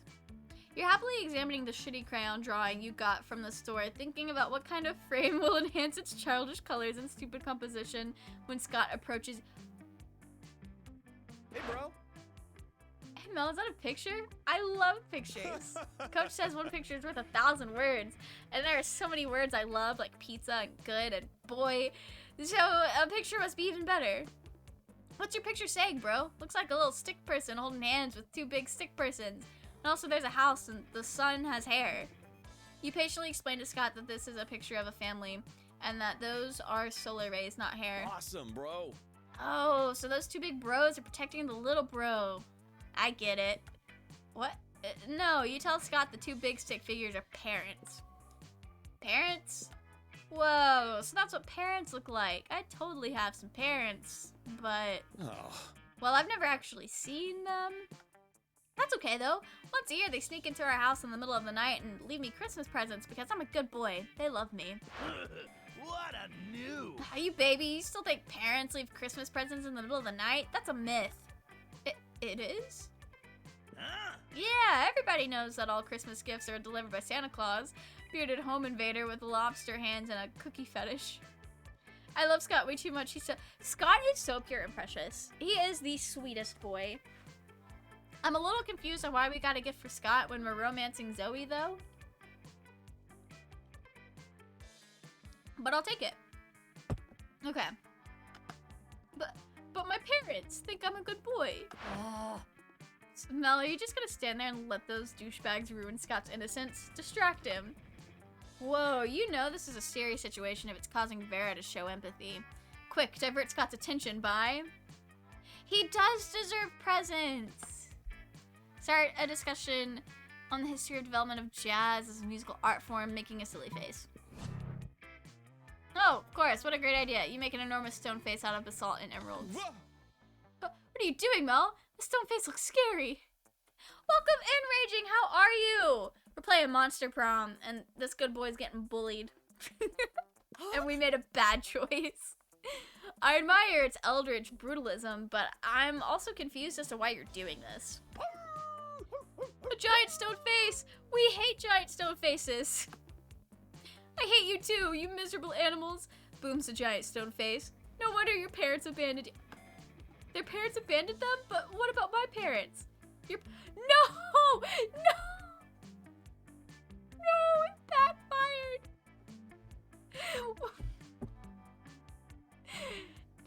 Not cool. Oh, okay. You're a failure. You're such a douchebag in an unappealing way, Mel. When they say that sometimes it's better not to tell the truth, they don't mean the alternative is to build a magic stone face to tell the truth for you. I didn't know that it was gonna do that. I thought it was just gonna be silly.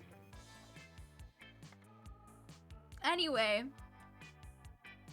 Oh. Why is that sadder than Miranda getting murdered? Anyway. No, it's okay. I guess it was time for me to accept the truth. I just realized I've been following you for 1 year and 1 month. Yo! That's so cool! I can't believe that so much time has passed. That is wild. Not them barking. You slink away in shame. The face you made wasn't funny at all. It enrolls at spooky high and dramatically lowers everyone's self-esteem. You lose 2 charm and 1 money. The stone head was expensive. Damn.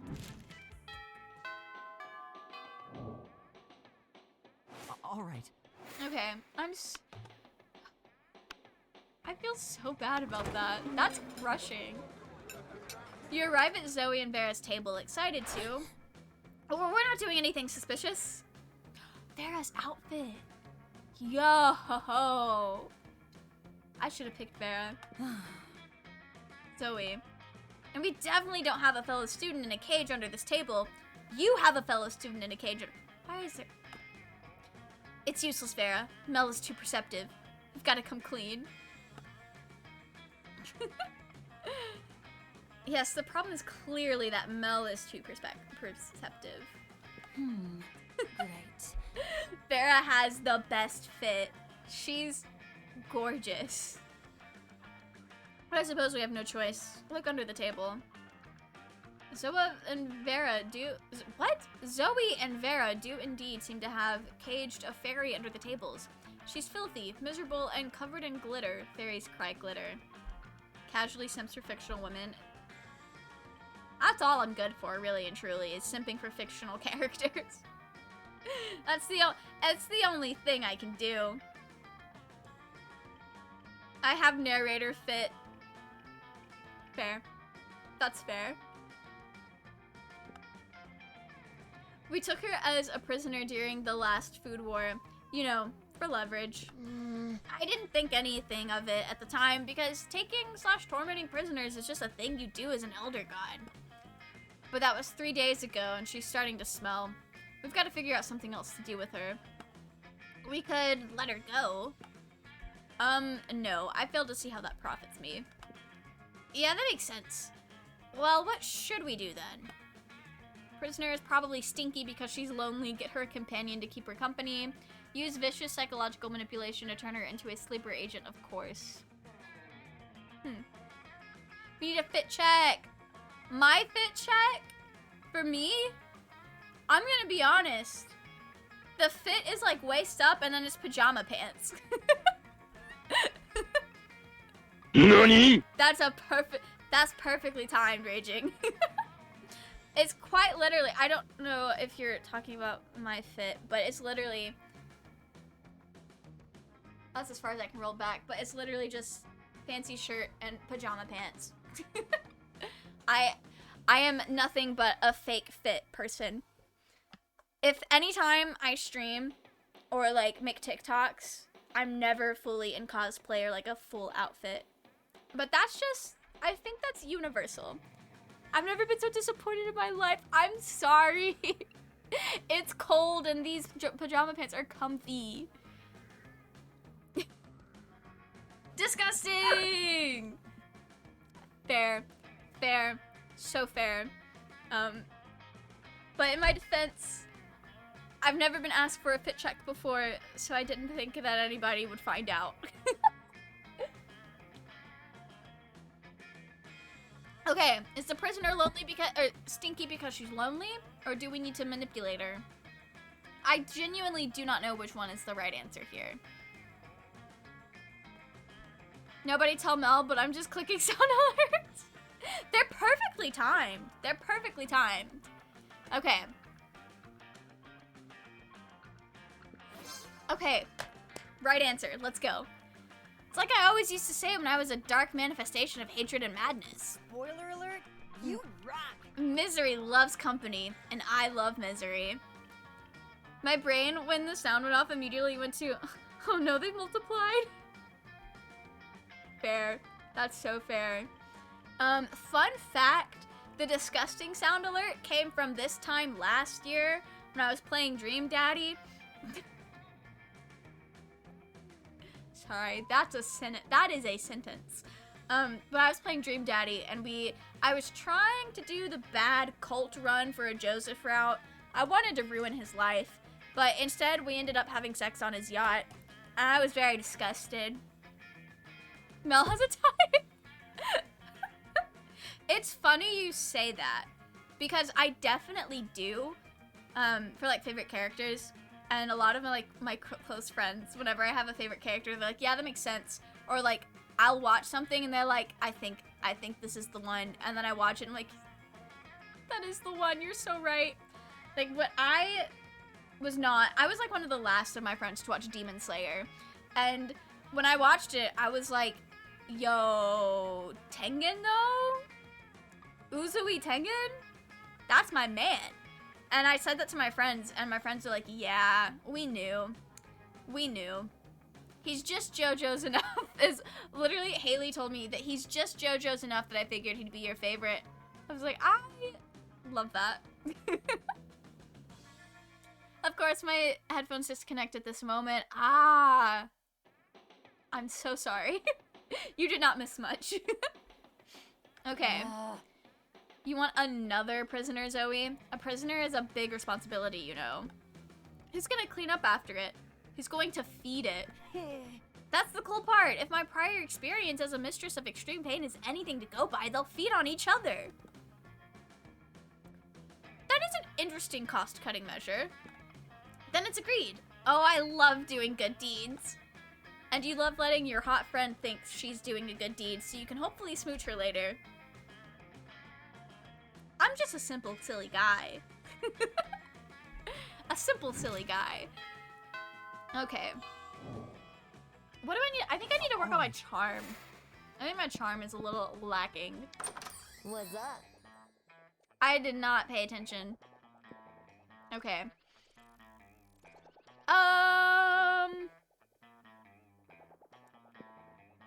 gonna exit. No.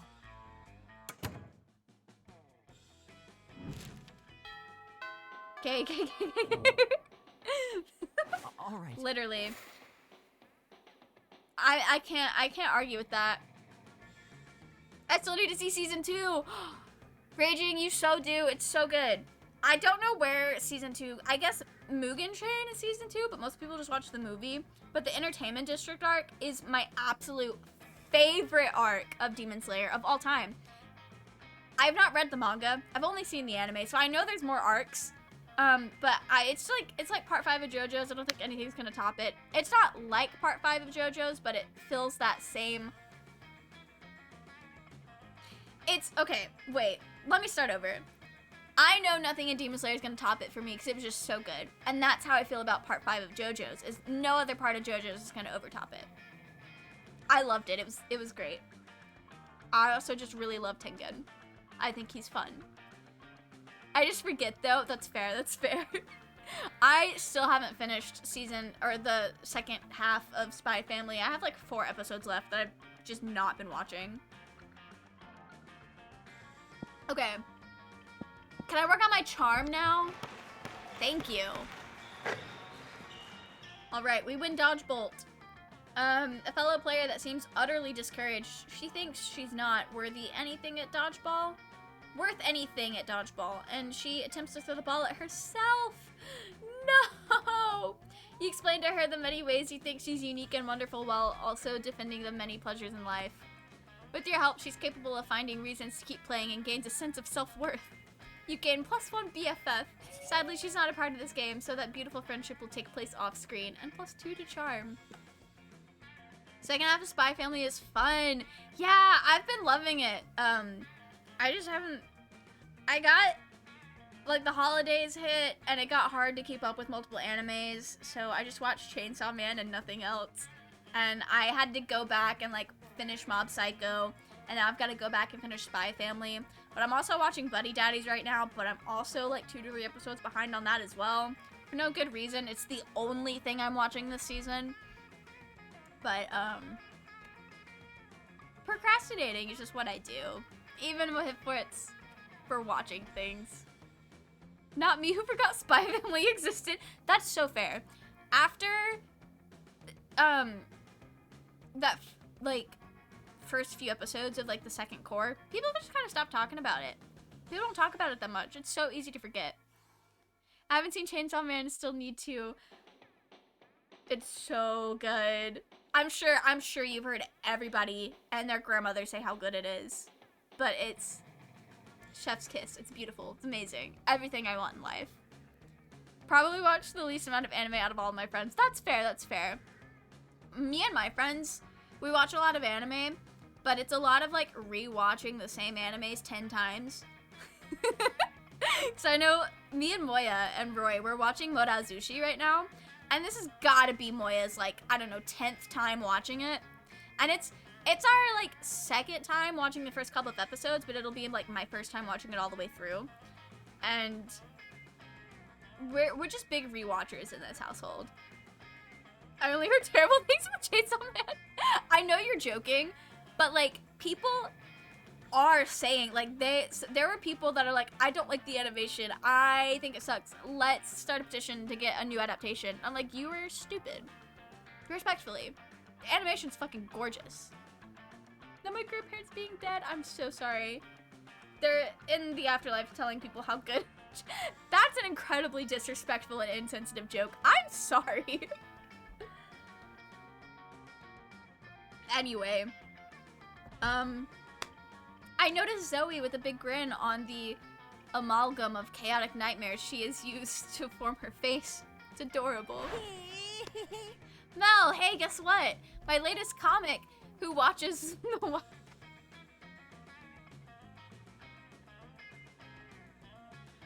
My latest comic, Who Watches the Watchmen Have Sex, just got published and I probably should have made this stream like 18 plus. Anyway. It got published in Weird Tales magazine. And from what I've heard, the anime is so good, but the art of the manga is supposedly next level. The art of the manga is definitely a little bit different in vibes as the animation. I feel like the anime feels very, like, it's not done in like a realism style, but it has that same feel.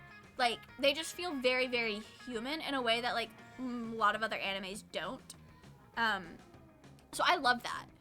And then I read the manga, and Denji's just a fucking mood the whole time. I do really like the art in the manga. It is good, but I think it's a good adaptation of the style. I've only read the first, like, 4 to 5 volumes of the manga, though, so I'm a little not as well versed. I hate that I laughed at that. I'm so sorry. I worked so hard on it and it's finally out there in the world. Nothing can ruin this moment for me. That sounds like a challenge. Fuck this guy. Leonard, come on. Why do you always have to slide into my DMs? Delighted moods. Because I must shed light on injustice wherever it arises. What about world hunger, global warming, income inequality, human trafficking?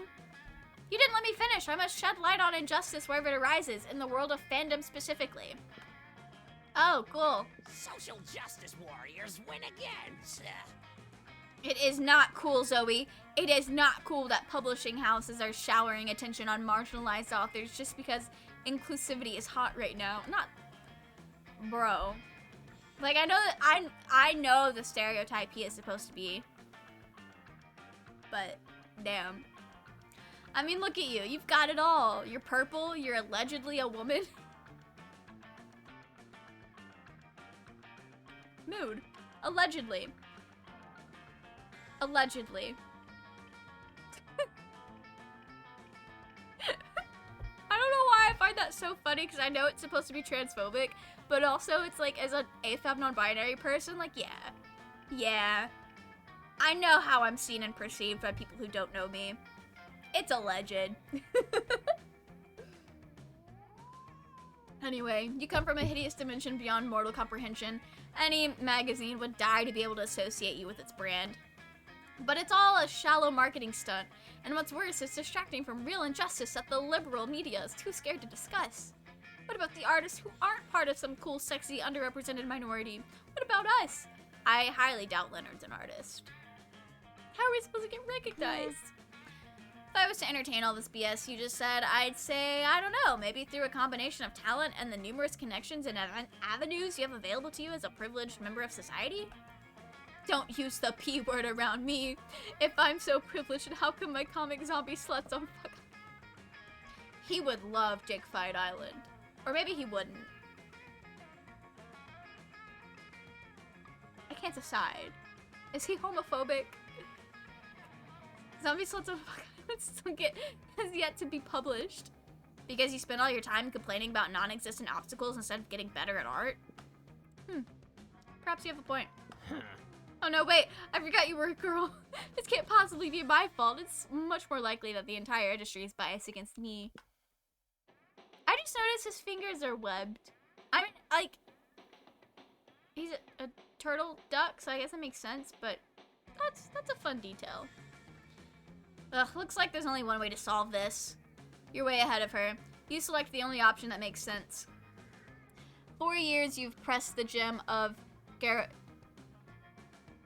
Gyarados, a powerful artifact capable of raising 4 people from the dead. Why not resurrect the four great artists and ask their opinions?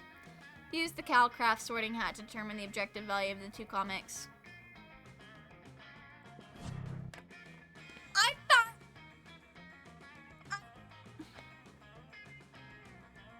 That's okay, that's okay. It just said not smart. We've got plenty of smarts. You were saving the gem of Gyarados to resurrect your family in case they all died tragically for some reason, but this seems just as important.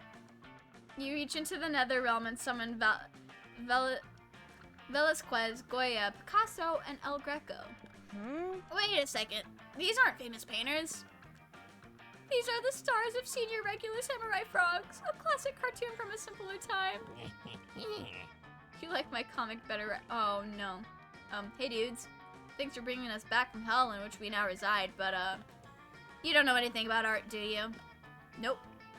All we know about is the warrior's code and eating lasagna. That's all you need, really.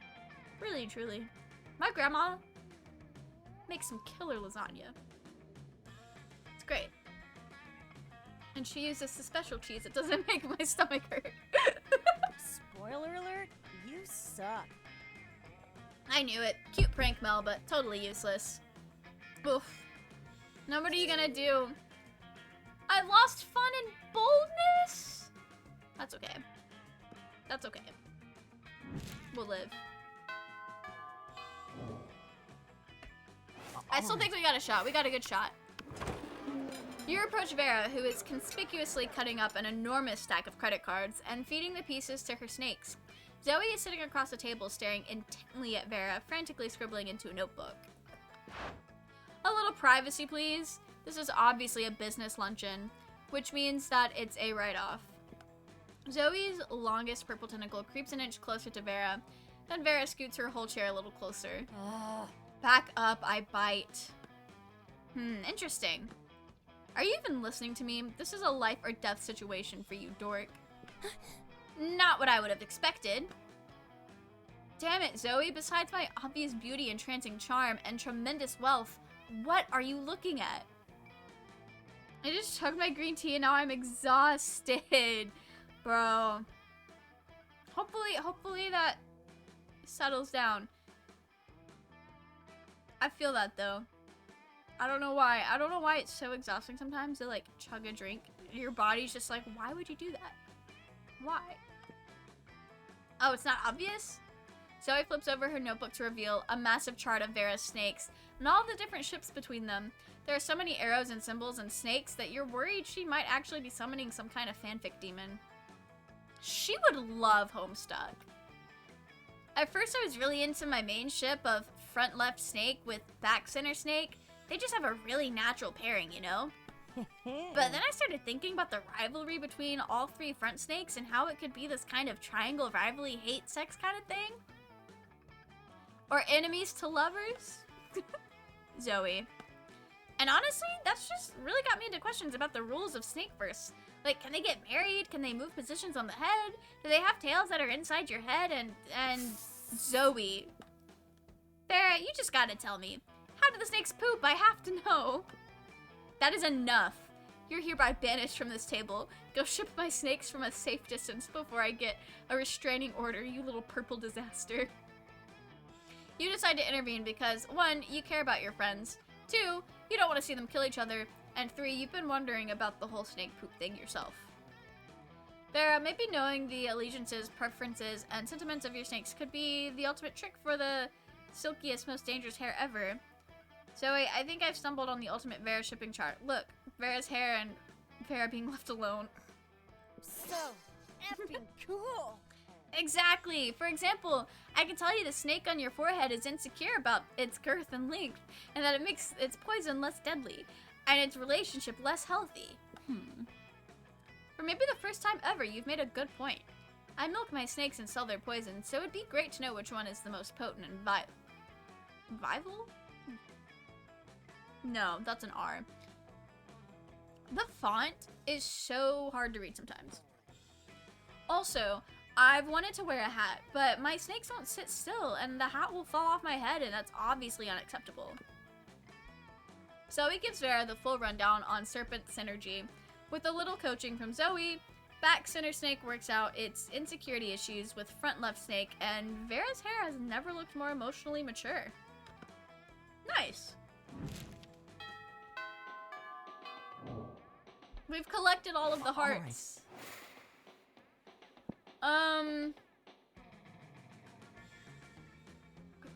Creativity, I guess. That day while rehearsing for the class play, you were struck by lightning. Oh, by the lightning of inspiration. You come up with the ultimate nickname for yourself. You tell everyone to call you by it, also known as one of the 7 most douchebaggish moves in the world. But the nickname is so awesome, inventive, and appropriate that people decide to go with it. Quite the feat. You gain 2 creativity. We the devs dare you to actually come up with a nickname for yourself and ask other players to call you by that name until the end of this run. It's the Riz Master. Anyway. That's so dumb. It seems like Zoe is practically blushing magenta as she slides up to you. So, listen, Mel. Hanging out at school and getting into wacky shenanigans is great and everything, but it's all so randomly absurd and absurdly random. And I just want to have some... not the kawaii daytime. Damn. So what if we do something super, super cute and adorable together? Like a nice little picnic. I mean, I still want it to be personal to me, you know, so I want to have the picnic in a pocket dimension nightmare void that holds a special place in my heart. It's just a super cute, cozy despair realm devoid of any sense and unreachable to normal minds, so I like to hang out there and watch anime on my phone between classes. Anyway, wanna meet me there in a few? I'll bring us some cute little picnic snacks to try You try to think of a way to keep from losing your sanity and getting your soul fractured. We've got a date, guys. I think I'm gonna head to sleep since I have a lit exam tomorrow. Oh, good luck on your lit exam. Thank you for coming by, and I hope you have a wonderful, well-rested night. Oh shit, that sounds super adorable. Except for the losing your mind part, but you know a good way to fix that. Grab a cup of coffee, some nuts, some blueberries, and scarf them down. All food well known for being good for your brain. Purchase a foil anti-void hat from a very trustworthy dude who sells stuff in the dark alley behind the school. Okay, that worked. Sometimes, like, the one you think would be the good choice, it's like, really? That one? That's fine. You stop by the school snack shop, which is a thing that exists but is rarely mentioned because, what? You think you know every single location at Spooky High? You don't. You get a half calf macchiato, triple salco? I don't know. Latte, some shell mix, and blueberries, and shove them in the old food hole. Immediately, you can feel their magic working. Hey there, Mel. You ready to head to the despair realm? You sure hope so. Zoey takes your hand and you can feel your heart pound and your pulse race. She leads you onward. So here it is. I hope you like the atmosphere. I mean, not the atmosphere, like the vibe. I mean, I hope you like that as well. I just mean like literally how devoid of oxygen the actual atmosphere here is. Whether or not this would have been a problem for you normally, which is frankly debatable, it certainly isn't today. Not after that healthy and energizing snack. Oh, amazing. You always use a healthy snack to start the day off, right? And decimate obstacles from geometry tests to getting impaled by it with a spear, which are equally likely at this school. There. Are you having fun? You seem like you're having fun, right? Like you're having fun. I mean, you're not shrieking with agony and your eyes haven't melted out of your face and you're still speaking coherently, so that's good for this dimension. It's a good baseline for any date, really. You and Zoey have a wonderful and super cutesy time drinking your sodas to the sounds of the wind echoing in your ears eerily, like the shrieks of the dying. It seems like your healthy snack wasn't quite healthy enough to keep your brain from any change whatsoever, because you're now inexplicably highly empathetic to the feelings of raccoons. But it was still everything Zoey dreamt of. Specifically, that you survived it, and you gained +2 charm with raccoons, which bleeds over into your regular monster life too, along with +1 fun. Nice. We've gotta go for Zoey. Zoey in. Ask Zoey to the prom? Yes! All right. You finally pick up your courage and ask your beloved to go to the monster prom with you.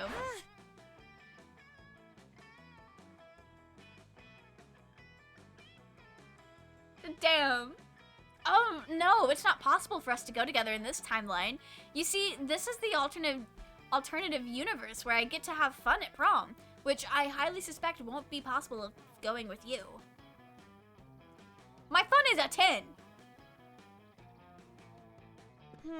Nothing personal, just that you're very boring and unpleasant, but hey, you should totally call me if you happen to be in the horrible, forgettable prom AU sometime. Zoey out. Ooh, headcanon idea. Zoey doesn't like you. I thought we were doing so well. You couldn't get a date for Monster Prom. Actually, you couldn't get a date for the rest of your life. I mean...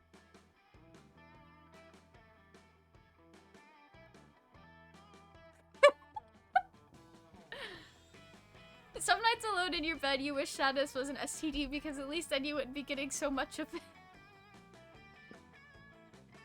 Damn. Okay, that's better than our date getting murdered. So. Well, that was interesting. We're gonna have to try this again. Not tonight. Those 6 weeks were maybe the most epic and absurd weeks of our lives. After the monster prom, we kept on living our lives, falling in love, battling for friendship, and learning about who we were and who we could be. And you know what? Like it always does, life happened, and it was wonderful. Zoey dedicated the next several years to writing her most ambitious fanfic ever. It focused on the struggles of Shaggy containing and controlling his limitless power. course it did. It delved into the psychological nuances of the Mystery Gang, while also including crossovers with Akira, Flubber, and the unbearable lightness of being. It was sad to mix Tolstoy's mastery of prose with the juiciness of a very juicy Big Mac. It ended up entering the Western literary canon.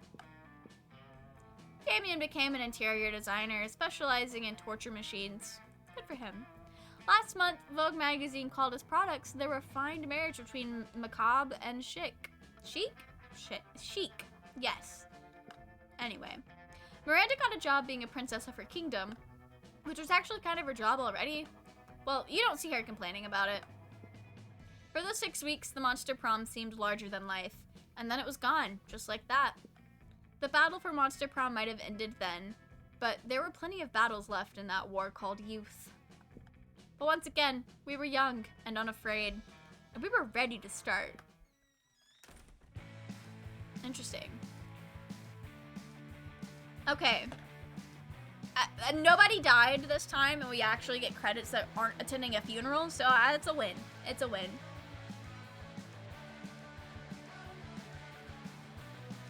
That's cute.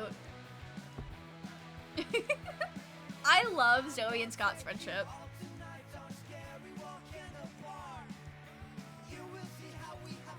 This is so cute.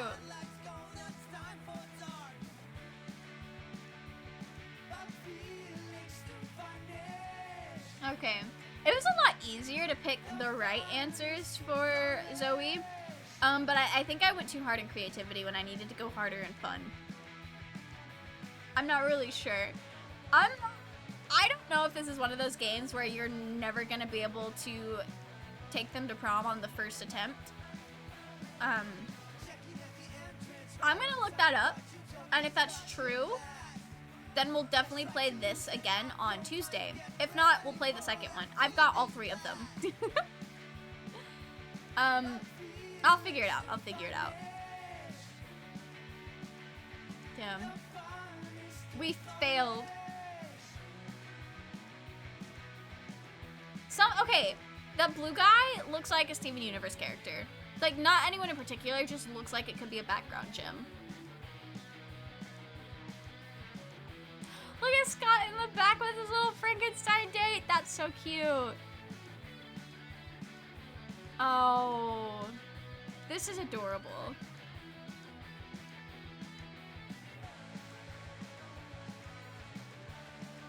I like this take at a dating sim where it's very silly and jokey, but then like, okay, so that's cute. Okay, so this was very fun, very silly, very quirky. I like that a lot. You have 9 new images in the gallery. Okay. Oh, wait. My rejection. Not the rejection. Hey, yo! She's very pretty. We might go for her next time we play it. I'm gonna look up and see if there's like a thing about the game not letting you be successful. I'm gonna look that up later. But anyway, I think that's a good place to call it. I really don't have another run in me because it takes us about 1.5 hours to 2 hours, or more like 1.5 hours for a run. Who is live right now? Who do we want to raid? Let's see. I'm gonna pull up the Twitch website because it shows me more people. What time is it? 9:39. Okay. I did love that though. Monster Party, Monster Prom, very cute, very fun. Good night. Yeah, I hope you have a wonderful night. I think I'm gonna send you guys over to Doc, who's playing Stardew Valley. Love some Stardew Valley. Did I spell that right? I don't like having to type the commands in, but the like pick a channel button that raids it without the command doesn't show a lot of people. Anyway, I'm gonna send you guys over to Doc. I hope you have a wonderful rest of your night. I will see you all on Saturday. It's gonna be a cosplay stream. Blue's treat. Anyway, I will see you guys next time. Good night.